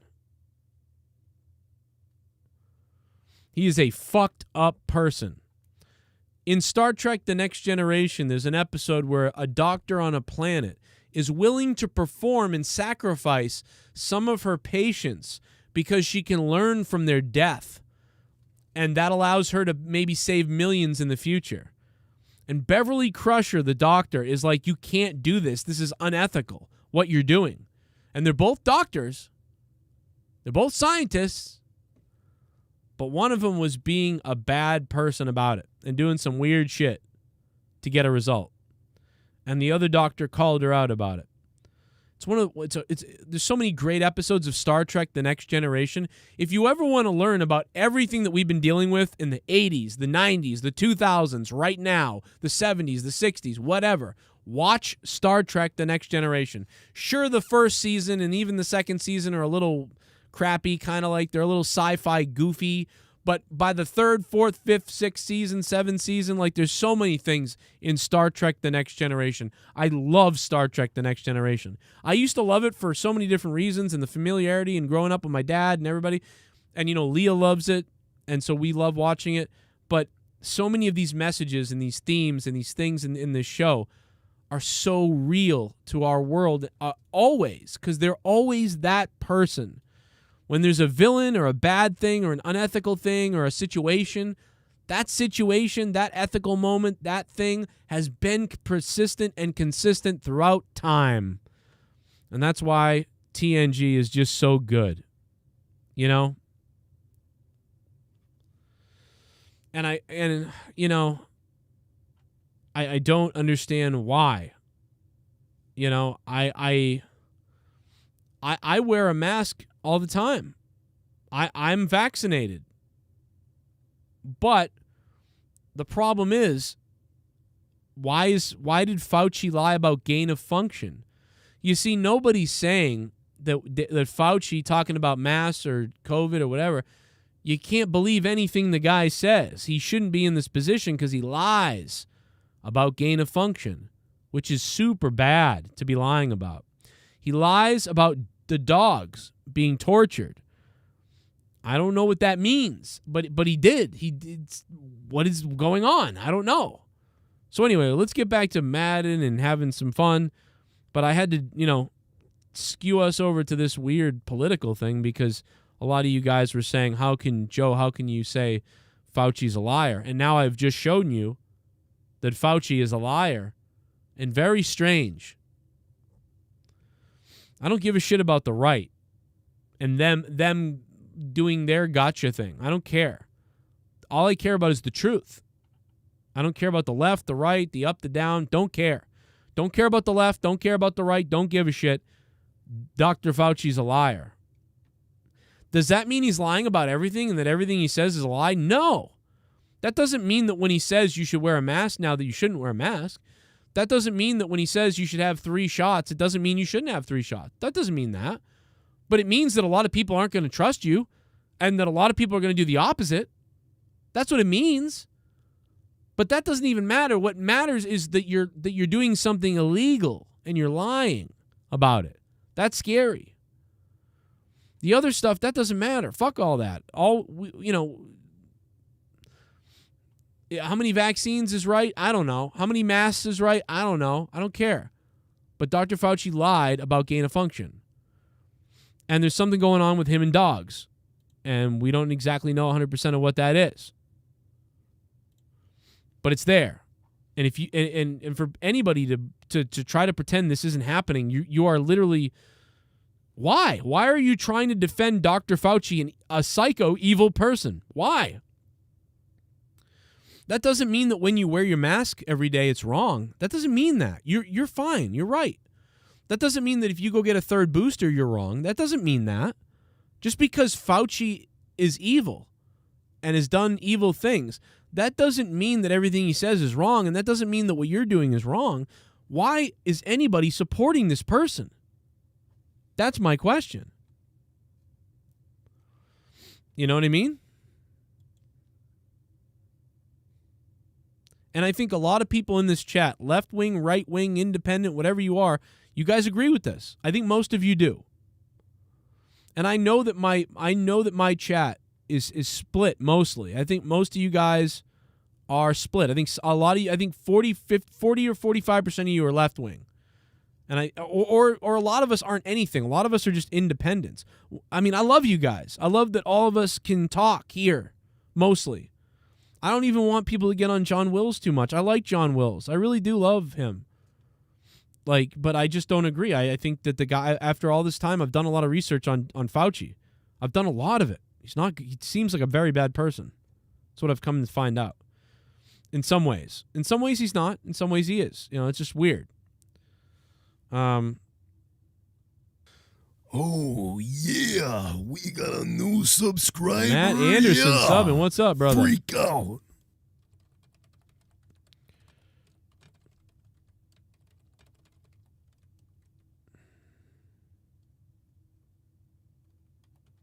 Now, let's go ahead and take a vote.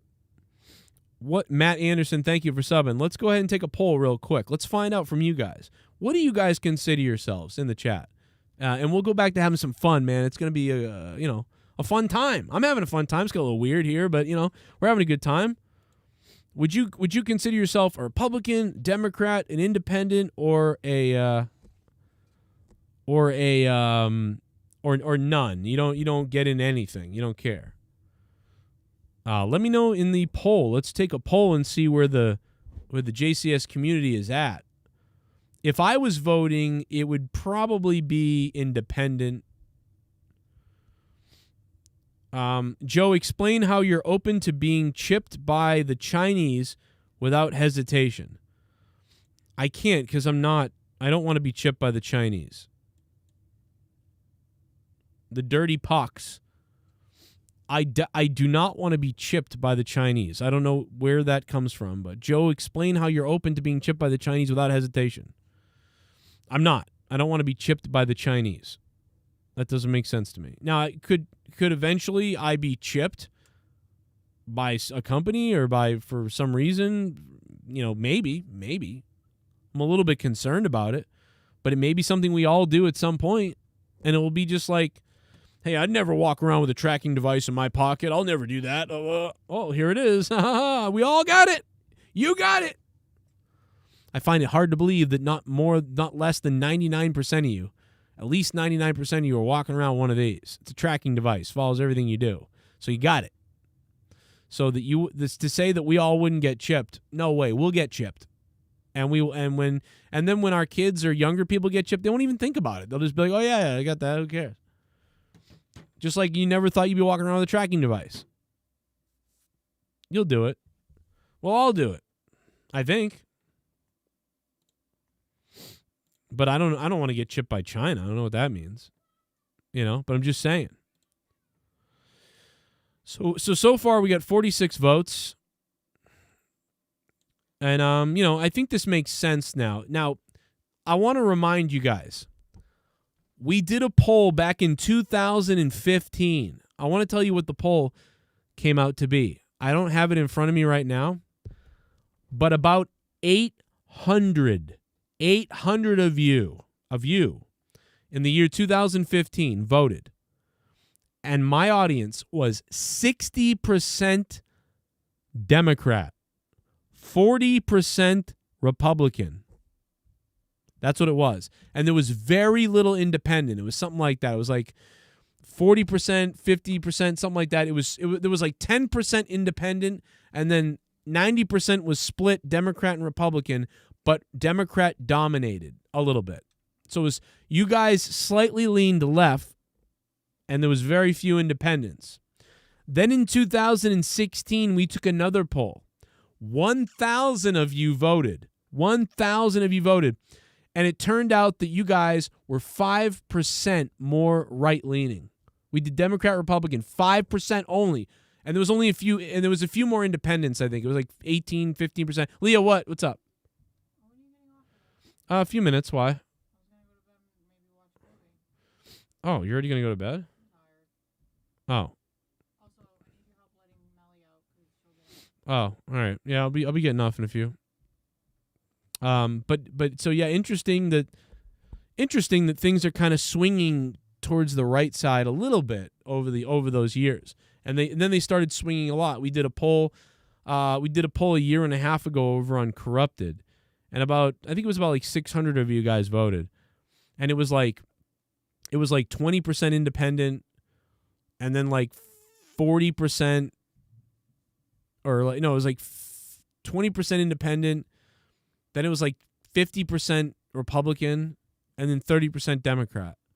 So it was starting to swing. And maybe that could be me swinging slightly, and then the audience goes as I go, or certain people leave and come and go, or are attracted to the fact that I'm the way I am. Maybe I hope not. I hope a lot of people that disagree with me watch a lot too, because I don't know shit. I'm just saying things like and hoping that I know what I'm talking about. Yeah, it's Darren Watkins is dead right. Vaccinated versus unvaccinated, black versus white. They're just trying to divide us. I mean, no doubt about it. So look at this now. Look at this, guys. This is unprecedented. This is nowhere near what the poll used to be. I just gave you the close to the right numbers right there. Look at this. 48% of you are saying independent now. Look at that. Hardly any Democrats. 10% Democrats. 9% Democrats. 25% Republicans, and half of you are saying independent. And then 17% of you say, I just don't care about any of it, or I'm just none of these things. Or maybe you're like a Green Party or a, whatever it is. So, like, this is amazing. Look at the departure of the former status quo. All of this is telling me that potentially in the next election or the election after that election, there's a potential that we're going to elect an independent president. I'm dead serious. There's a potential here that we're going to elect an independent person. I really believe that this could be true. And they are trying to divide us, and a lot of us get that. That's why we want to vote independent. We want to leave the game of the right and the left, because there's too much damage and anger in the left and the right and da-da-da. So the rest of us want to come into the middle here, and we want to become independent. And I think that that's why, and there's nothing wrong if you're still a Republican and you're happy to be, and there's nothing wrong if you're a Democrat either. We're really talking about the extremes. We're talking about the extreme side of the Democrats and the extreme side of the Republicans, right? I'm sure there's an extreme side to independence somehow or whatever. There's an extreme to everything.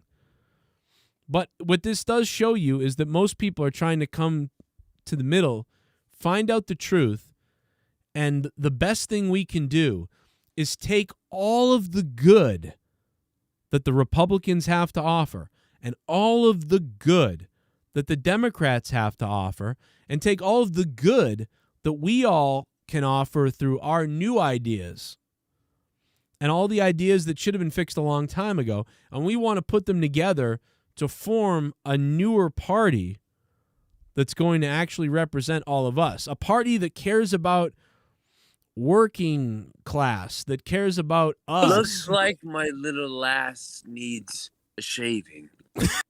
Hey Joe. Did you hear about the thing with Sniper Wolf about that girl with cancer that wanted to talk to her? All she could have done was FaceTime her for at least 5 minutes, and she said she was busy when she was literally chatting with the mom for days. What? Really? I don't know what that's about. Man, my daughter loves Sniper Wolf, and I always have to be like, stop watching Sniper Wolf. My daughter tries to put her on Sniper Wolf all the time. But now, I guess Sniper Wolf is clean now. Like, she does clean material now. So I don't mind it. But the problem is a lot of her old stuff creeps in, and it's like, oh, no, I can't do that. And now, but you're telling me that, but you're telling me that, I mean, that sucks, right? I mean, but it's not, you know, is it Sniper Wolf's job to, you know, please everybody? I don't think so, but I don't really know about what's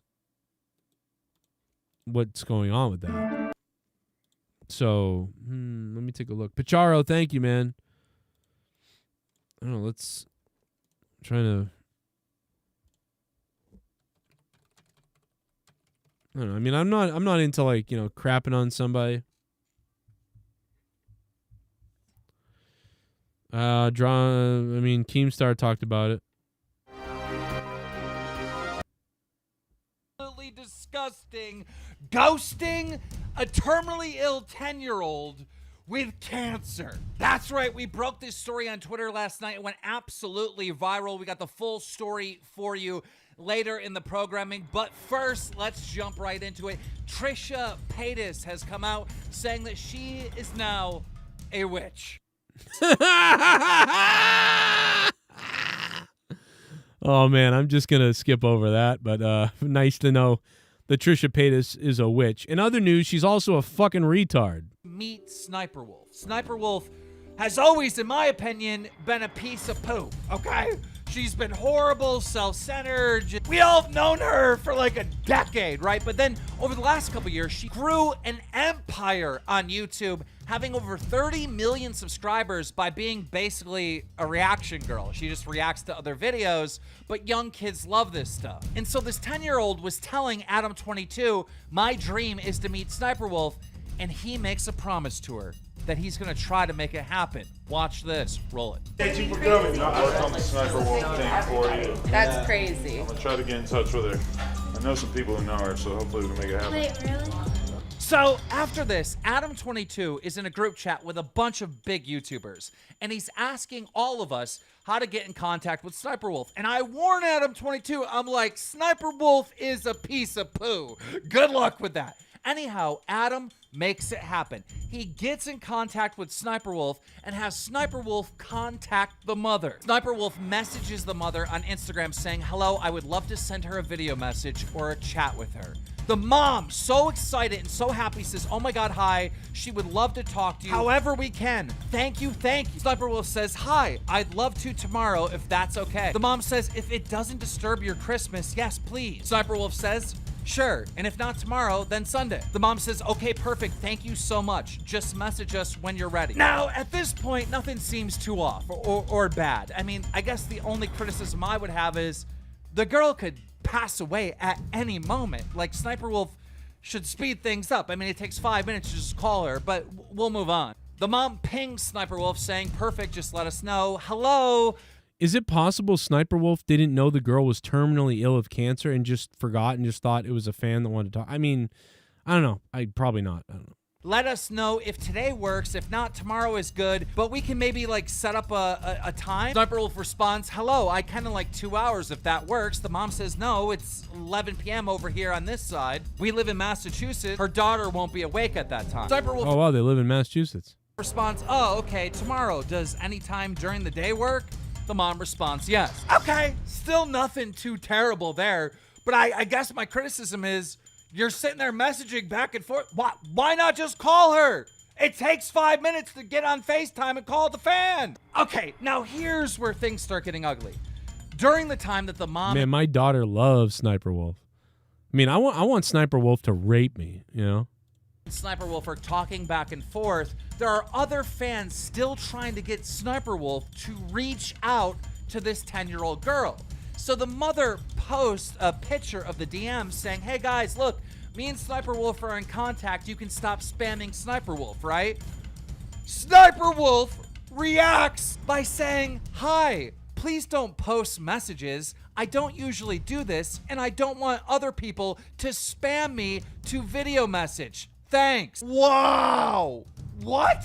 Is she not basically saying, like, I don't want to keep talking to terminally ill fans, like, delete that post? Like, what? Anyhow, the mom responds, okay, I'm sorry. I deleted it. I didn't know. I'm sorry. So yeah, things are getting bad, but they're about to get worse, because then Sniper Wolf says, hey, sorry I didn't have time today. I'll let you know tomorrow. Merry Christmas. What? This 10-year-old can pass away at any time. Why is she putting this off? The mom then follows up saying, hey, her daughter is up if you're around. She responds, hey, sorry, I won't be home for 2 hours. Might be too late. We could just keep trying, but my days are usually very busy. What? Just call her! Just FaceTime her! 5 minutes of your life, Sniper Wolf. What? Why are you keep putting this off? Terminally ill. She could pass away. Terminally ill. Oh God, this isn't funny, but it's like Keem, like, oh my God, bro, just call her. Oh my God, dude. Oh my God, I don't get it. I don't get it. Get me on the phone. You told me they're terminally ill and I'm contacting you. Get me on the phone now. Like, there's literally 4 or 5 different times that you're speaking. I don't get that. I don't get it. This is very weird. This is weird. This just sucks. Like, I mean, do better. I mean, you don't have to do better. I mean, you can do whatever you want. You don't talk to anybody. But, I mean, why are you taking the time to message the mother but not just be like, yo, put her on? And then she goes, put her on at midnight. I don't know. Jesus. Sniper Wolf is fucking hot, though. Jesus. Now, at this stage, the mom has had enough. She goes off on Sniper Wolf saying, you know, my daughter looks up to you. She loves you. Watched you her whole cancer treatment the past year. It would have been nice for you to just say hi. It's okay. She's dying and literally has days to live. I just tried to make my daughter's last wishes happen. You shouldn't have even reached out, because then I could have just told my daughter we tried. I told her you messaged and told her that you wanted to say hi, and instead you blew off a dying 10-year-old girl for days. It's all good. Wow. Then Sniper Wolf responds to the mom saying, no need to be rude. I said I would do it. It's Christmas and my family is visiting from out of town. The mom responded by saying, we're good, and blocked Sniper Wolf. Yeah, so I'm editing the video right now, and I forgot this other part of this. She was literally, like, out eating cake, right, while she was ghosting this 10-year-old. Unbelievable. So Adam22 is calling me, telling me this story, and I'm in disbelief. I'm like, give me screenshots between the mom and Sniper Wolf. And so the mom sent them to Adam, and Adam sent them to me, and, you know, I got all the information, and I couldn't believe what I was reading. I can't believe this is real. Like... So I took to Twitter, making a Twitter video explaining the situation. It went absolutely viral, over 200,000 views on Twitter. Then Sniper Wolf responds to me saying, I told her multiple times that I would love to chat her daughter, but we couldn't find a time that worked. My family is visiting, and I got sick, and I haven't had time. Hadn't had time? You've been messaging back and forth this whole... What are you saying? And by the way, I'd like to point out, Sniper Wolf is the one that set a time on Christmas. David on Twitter said... Dude, it's almost like she's got 15 different people running her Twitter account, and they were the ones all trying to figure out what to respond with, and that Sniper Wolf wasn't even really the one responding. That's what it sounds... It just sounds... It sounds not together. This doesn't sound... It sounds like robotic responses. Like, it sounds like responses you would make to somebody who's like, my kid really likes you and they want to talk to you. Okay, yeah, we'll set a time, whatever, you know. That's what, I would understand that. But when you're like, yo, my kid's dying. Like, they could die any day. And they just want to talk to you. Like, what? This is just fucked. said why? Because she committed herself to it, so she should honor it. Imagine if John Cena couldn't be bothered to go to a Make-A-Wish. Sniper Wolf responds, are you dumb? I said I'm doing it. I'm doing it. I never ghosted. I'm trying to find a time that worked and she blocked me. I don't even have all the tweets, but Sniper Wolf just kept tweeting and kept tweeting. This entire time she was trying to defend herself.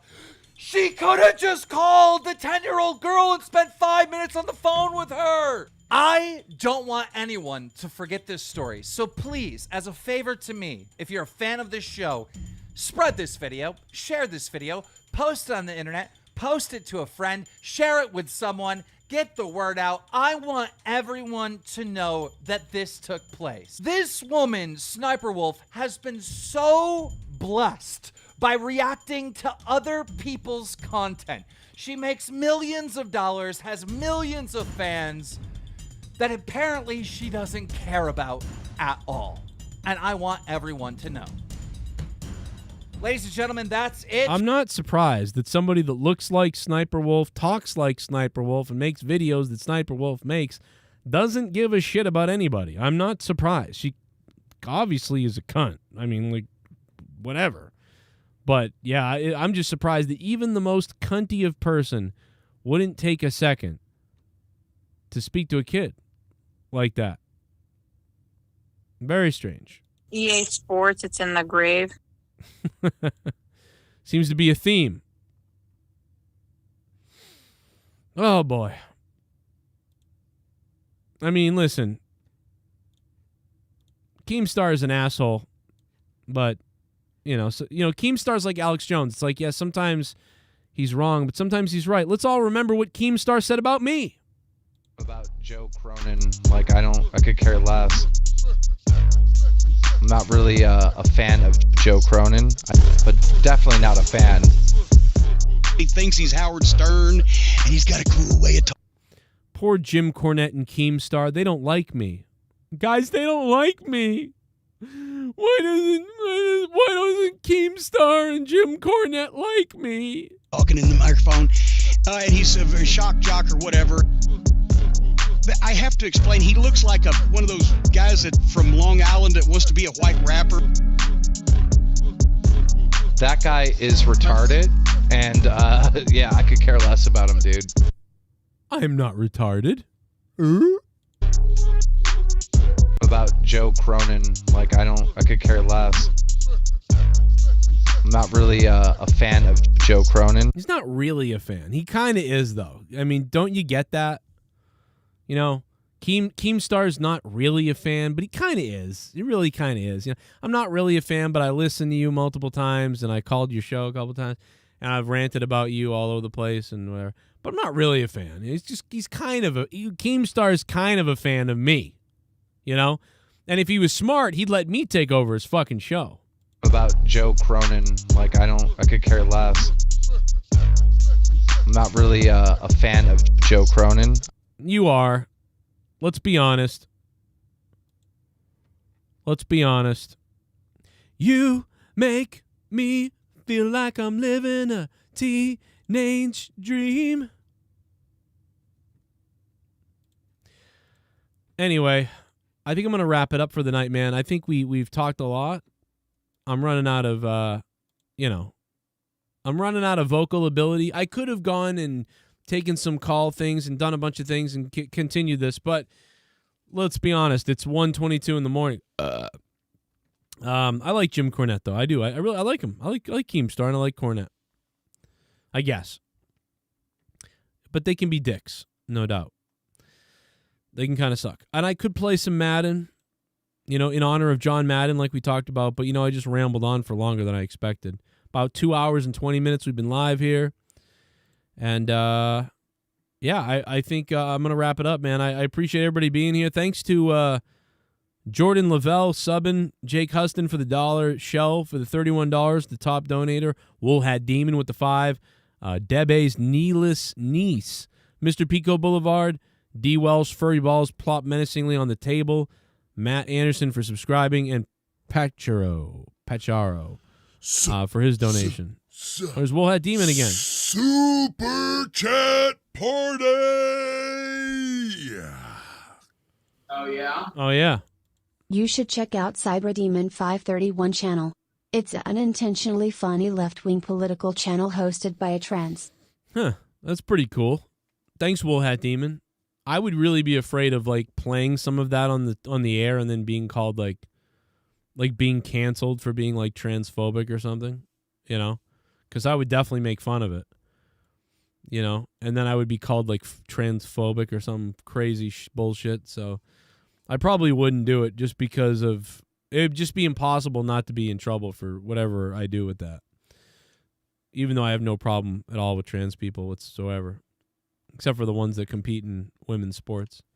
But other than that, I'm open to everybody. J-Mac, thank you very much, man. Fernando Rodriguez. Scott Novak, what's up, man? Play some Madden for Big John.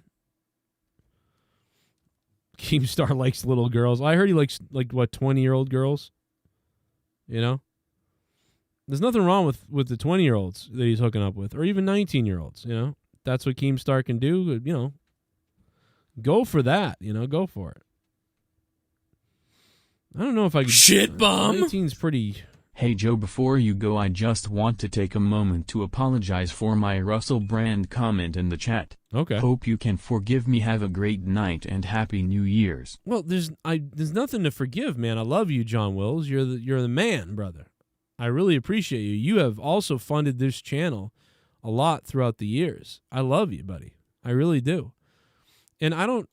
If you think Russell Brand's a moron idiot or you don't like him, that's okay. I was just trying to ask, like, why is he an idiot? Like, what is he wrong about that makes him an idiot? You know what I mean? I've listened to Russell Brand a lot. I'm assuming you haven't, right? Because or maybe you have. I don't know. I find him slightly annoying sometimes. I find Russell Brand slightly annoying sometimes. And if you just think he's an idiot and you go, I don't know what it is, I just don't like him. That's okay. If you don't like Russell Brand and you're just like, I just don't like him, that's okay. But when you said, you know, he's an idiot, I was like, why is he an idiot? Like, I want to know. That's all I was trying to say. I mean, maybe he is. I mean, but I think, you know, I just want proof of it. Like, what makes you think he's an idiot? Let me hear it.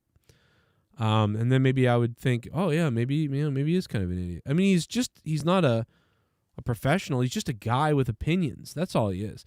What I like about Russell Brand is his curiosity. He's always questioning things and asking things and trying to figure it out. I don't agree with him on everything at all. In fact, he's got a lot of left-leaning opinions. He's mostly a left-leaning person, Russell Brand. And I don't agree with him on everything. I don't think he's an idiot. You know, I just think he's a very creative, artsy type of guy who right now is, you know, into searching for the truth and trying to figure out what exactly is going on in the world. And I think that that part of him is interesting. And by the way, while we're at it, so John Wills, man, you're awesome, bro. You're good, man. We just got to all be able to talk about stuff. You know, you don't, and I could be wrong. Maybe he's an idiot. You know, I don't know. I'm trying to figure out what qualifies him for that. You know, that's all. I was heated about the Rand Paul Fauci video. I get you, John. I get you. I'm heated about Fauci myself. What do you think about Leah? EA Sports, it's in the grave. Oh, come on, Leah. That's not okay. You know, that's not right. Let's not do that. Let's not do that, Leah. Nagar. Oh. From the 34 now, here's 1st and 10. Here we go, guys. It's Madden time. All for you, John Madden. Jackson now. Man open, that's Jamar Chase complete.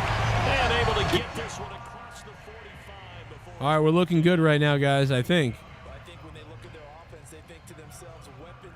All right, guys, I got the new Xbox, so Madden looks different. I didn't know that. See this? The Madden menus look different on the Xbox, on the new Xbox. Thank you to my mother. My mother surprising me with the new Xbox. So but my games look awesome, guys. It really does look way better on this Xbox. One of the biggest changes I noticed is how great MLB The Show looks. MLB The Show looks so good, guys. I was so pumped about it.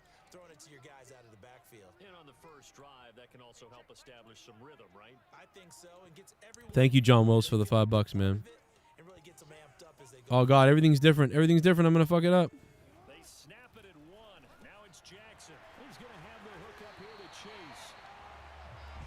All right, where's John? Let's put John up on the screen, man.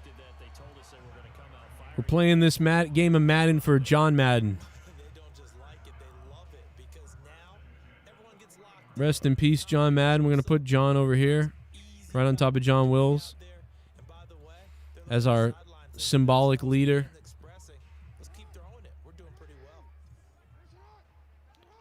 I don't know how to when you audible now, it doesn't change fast. It like takes this.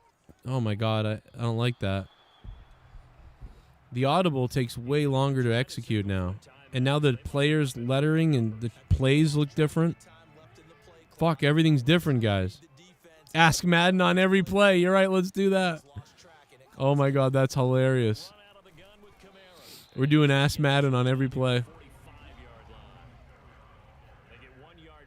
Where is that now? I don't know where that is anymore. Oh my God, this is all different. I'm so confused. I used to actually do the Ask Madden thing all the time. Now I can't do it. I don't know where. Oh my God, all the buttons are wrong. Dude, everything is different.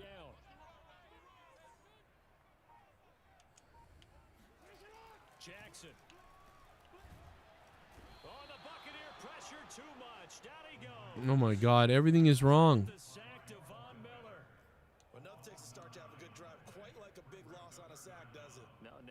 How do I change this screen back to the former way? Like, I don't like the new menus. And this is the same Madden game that's on my other Xbox, but it's different. Oh my God. Oh. I'm in trouble.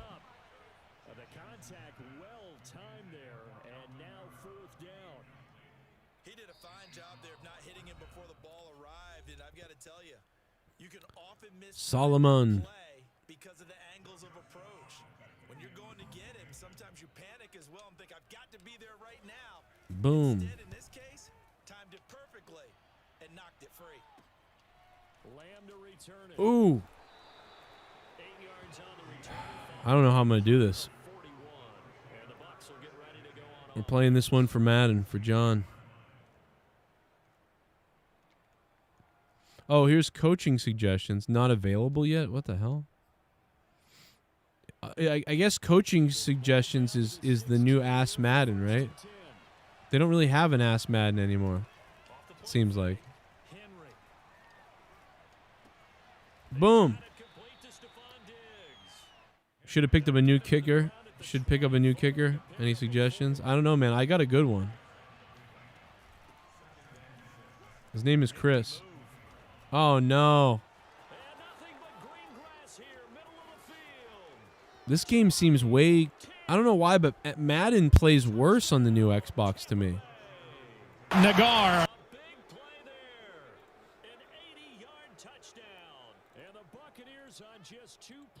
I can't believe this.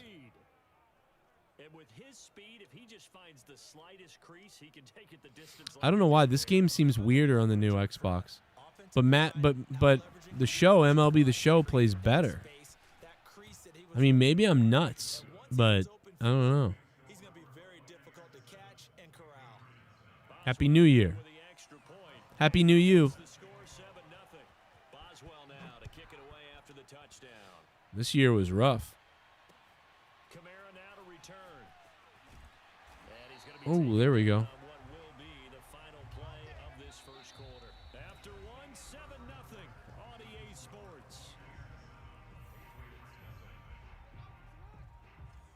At the line, ready to go.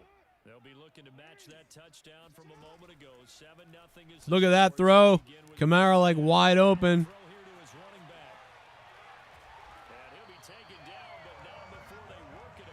Let's do that play again. See if he covers it. Yep, he covered it.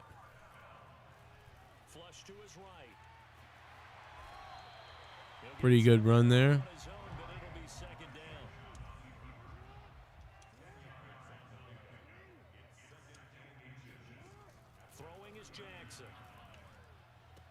Oh, no. Turn around. Oh, we got it. I had to get back to the first down, bro. We always get it done. Jesse James, do you know that we always get it done?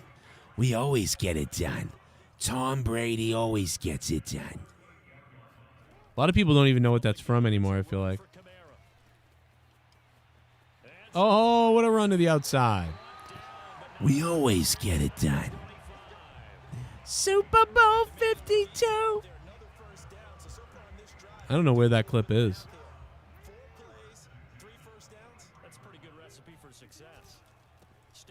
Oh, no. Why would you fumble it? Oh, my God, dude. This fucking game. Dude, fuck John Madden. Fuck him. You know what? Fuck him. Oh, my God. EA Sports, it's in the grave. This is ridiculous. Like, are you serious, dude?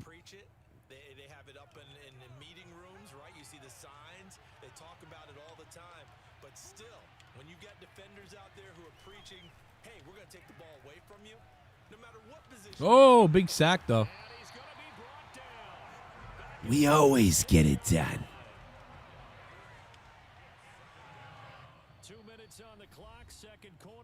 I probably have that clip up, though, somewhere. Like Uncorrupted, probably somewhere.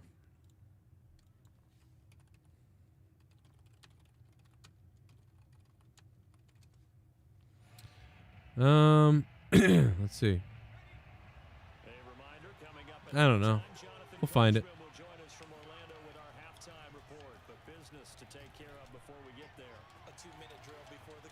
Oh, man, we really blew that. We just blew the shit out of that, man.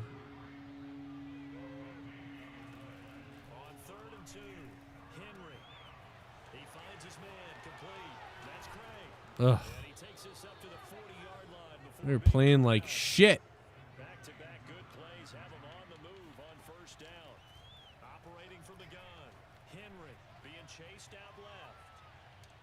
Oh, how do you not intercept that?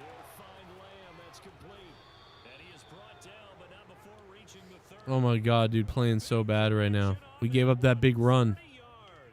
I can deal with some of this dink and dunk that's paying off for him, but man, that run earlier killed me.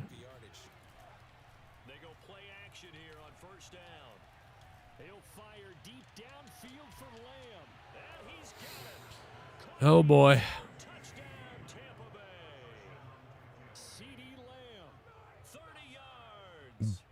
My God. Ow! We always get it done. We always get it done. You gotta find that clip. That lady is so fucking crazy. We always get the cum. Oh, I found it. I found it. I found the clip, everybody. Have no fear, I found it. Monetize this for 144. So yeah, I've gotten a lot of messages about, you know what I mean, how Corrupted went tonight. Corrupted did very well, but I've gotten a lot of messages about the Patriots because a lot of people, obviously, I'm a Patriot. Well, do you think? Yeah, I think so. Oh, great game, great game. Oh, They got it done. we always get it done. We always get it done. They got it done. Yeah, I think so. Oh, great game, great game. Oh, unbelievable. They got it done. We always get it done. We always get it done. Oh, the SC Championship game. And then? Super Bowl 52! Oh my God. We always get it done. Oh my God. We always get it done. We always get it done. She sounds like she's just like, yeah, I want a dick. We always get it done. Oh! You know, I heard the Patriots are actually thinking about on the home broadcast of the next Patriots game, if the Patriots play the Steelers or the Jaguars, they're going to actually to get the fans riled up in New England. What we're going to be doing apparently is playing her like sort of excitement right there over the NFL theme as the show starts. It's unbelievable. Wow. Ow! Oh God. Ow!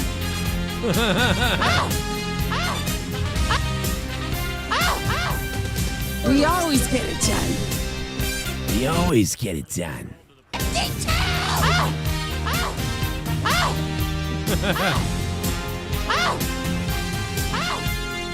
We always get it done. We always get it done. Super Bowl 52! We always get it done. We always get it done. We always get it done. EA Sports, it's in the grave.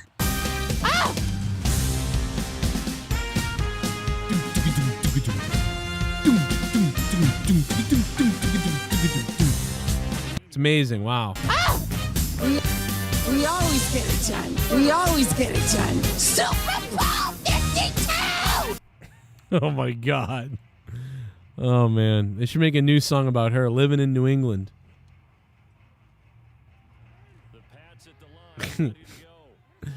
We always get it done. They'll indeed start on the ground to run that clock, and he'll just push his way forward for a few as the clock will run. Now here's a timeout as they're going to get it with 8 seconds remaining here in the first half. That lady was fired up. Second down and 8. Like they were fired up.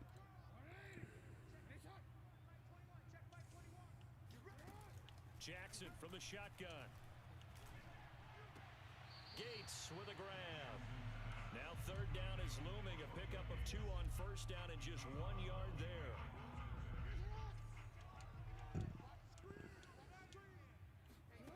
Final play of the half here. It's Jackson looking deep. Oh my God, dude.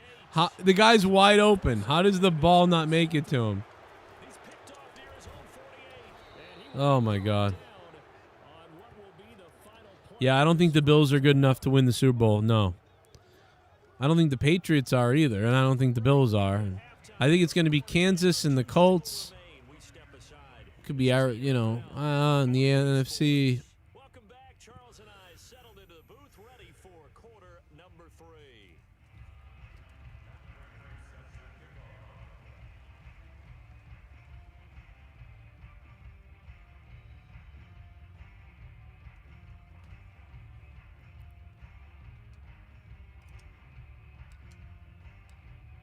With a lead, and they'll get the football first as the second half is underway. This will be fielded inside the 5. And they'll get him down inside the 30 at the 27.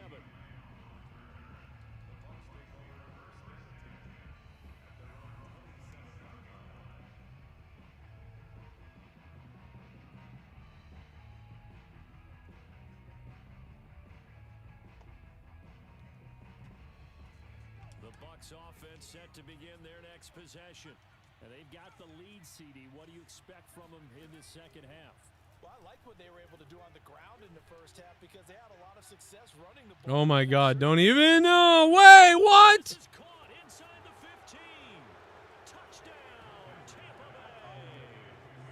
CD Lamb, his second touchdown of the afternoon. And the Bucs are able to strike quickly to add on to their lead.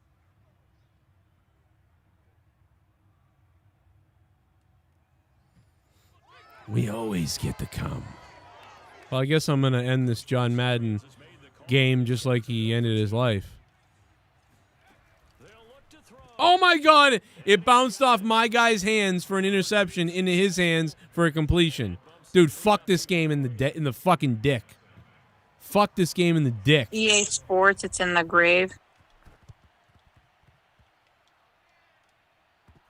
And this is secured by the Patriots. Dude. That's why you have your hands team out there on the field. Those are the best guys ready to make This game is fucking dumb. Executed well. It wasn't a bad kick. It wasn't anything like that, just that the normal outcome actually came to play. Analytics will tell you it's a very low possibility of getting the ball for the team kicking it in an onside kick situation. You're all about the numbers, aren't All you? about the numbers, baby. It's a new game now. They don't lie. Trying to shake off the interception from the last. This is ridiculous, bro. My record was, I don't know what my record is. It's like 60 and 48 or something. I don't know. Something like that. They'll come up now on 2nd and a yard. From midfield now, here's Jackson. Firing quickly here, and that's complete. And he is tackled inside. I thought Leah was gonna play a game with me tonight, but she went to bed already. But every other night, I fucking go to bed at 2 and she stays up forever. I can't win, man.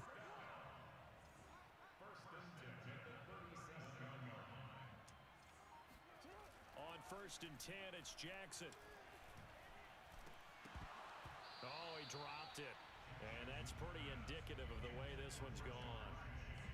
You wonder with any receiver how he'll handle working over the middle of the NFL, especially with a young receiver. They tried it there to no avail. A 2nd and 10 now. I just want to get a touchdown and then I'll leave the game. To throw again is Jackson. Open here, Adam Thielen.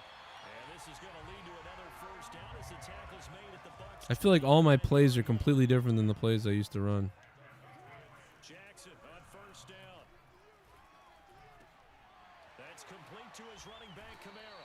And down inside the 15 he goes. There's a nice pickup right there, and after watching that play, I'm thinking about all the lost opportunities that they've had so far in this game.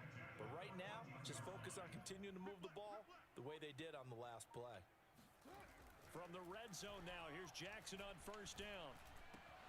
Toward the end zone, but that's going to wind up in. Can't believe that. Quarterbacking 101. Never force the ball into EA Sports, it's in the grave. not this close to the goal line. The windows are so tight. You just don't want to force it in there because it could be tipped up and picked off. To throw on 2nd and 10. Under a heavy rush, and down he goes. 7th play of this drive coming up, but a long way to go on 3rd down.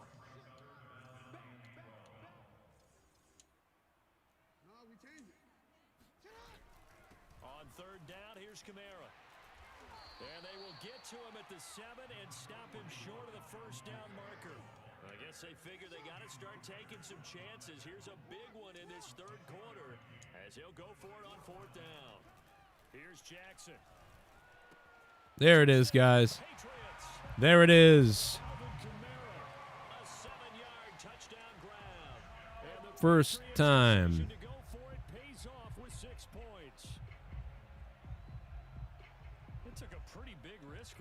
Rest in peace, John Madden, man. That's crazy. I still can't believe it. I still can't believe that I thought he was already dead. That's the crazy thing. EA Sports, it's in your ass. All right, everybody. Thank you for being here. I hope you guys jump on the patreon.com/Joe Cronin Show if you guys want to support me there. Rest in peace, John Madden. Love you all. I hope everybody has a wonderful night. Thank you so much for all the support, man. Please give us some love and support on patreon.com/Joe Cronin Show. I'll be shouting out some producers this week and possibly tomorrow, actually. The new producer list is coming soon. Please think about jumping on there if you can for $1, $2, $5. Check out all the tiers, and we could use some new producers. We're going to need a lot of help coming up in January. I have a big feeling about that, but it's up to you guys. You let me know if you want me to be here and keep doing these things. Yeah. It's been a crazy time this year. It's almost over. And I will see you tomorrow. EA Sports, it's in the grave. See you tomorrow, guys. Goodbye. Thank you so much. Thanks to Shell. Shell, the top donation, 31. Shell. And thanks to everybody for last night. Shell for the Hyundai, SITH NEGAN. It's that time. Thank you. Christmas time is here. Everybody knows that Santa takes it in the rear. Hear that sleigh. Santa's getting gay. Hip hip parade for Christmas erection. Got a ton of stuff to masturbate. Christmas getting closer, I can't wait. Gonna make this holiday as perfect as can be. Just wait and see for Christmas erections. This old house sure is looking wood. Got myself the finest erection in the neighborhood. Ain't it fun? Oh, I'm gonna come.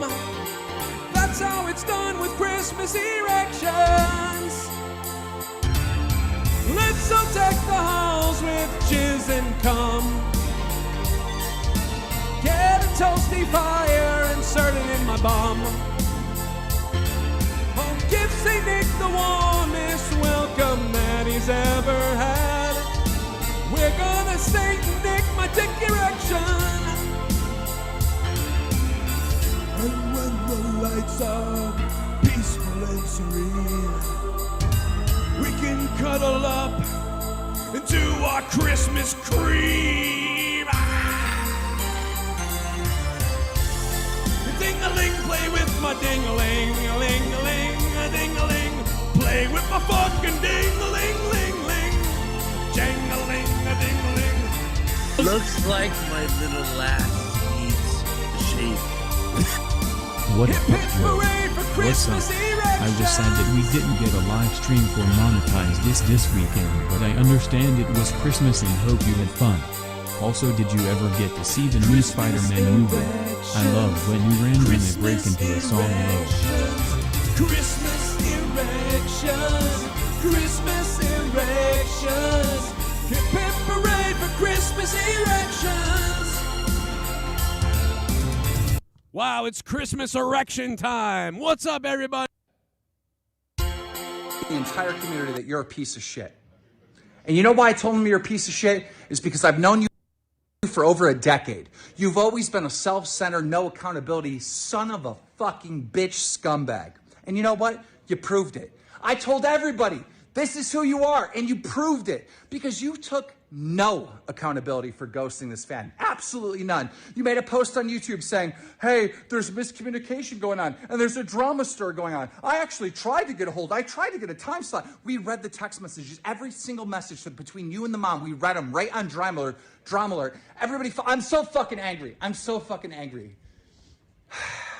I shouldn't be angry. I have been proven right once again.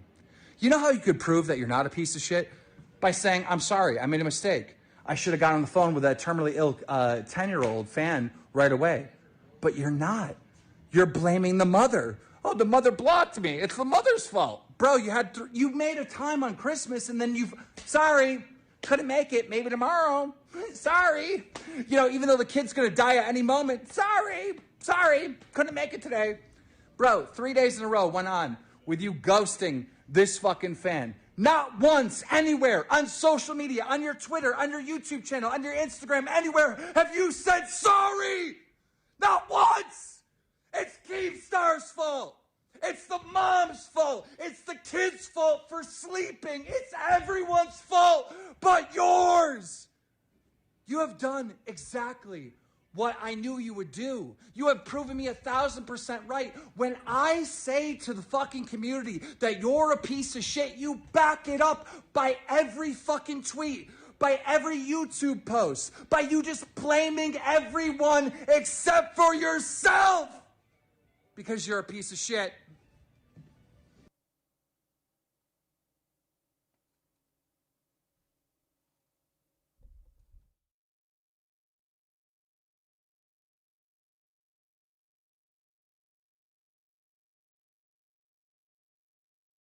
Pat Troy Aikman's trying to grow a beard, and he just can't do it. I mean, you know, the blonde-haired guys, a lot of them have trouble, but I can't even, I'm looking as close as I can, and I can't see any beard, but that's a 4-day beard, isn't it? It's a passive attempt.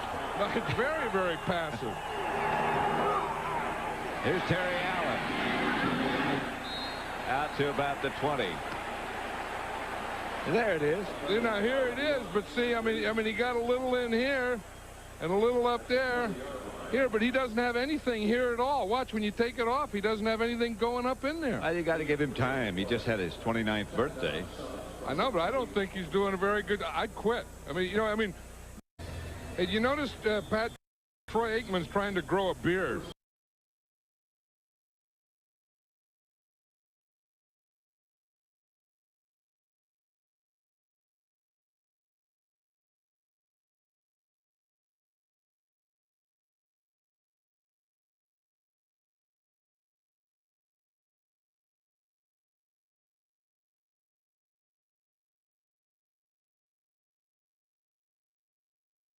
EA Sports, it's in the grave.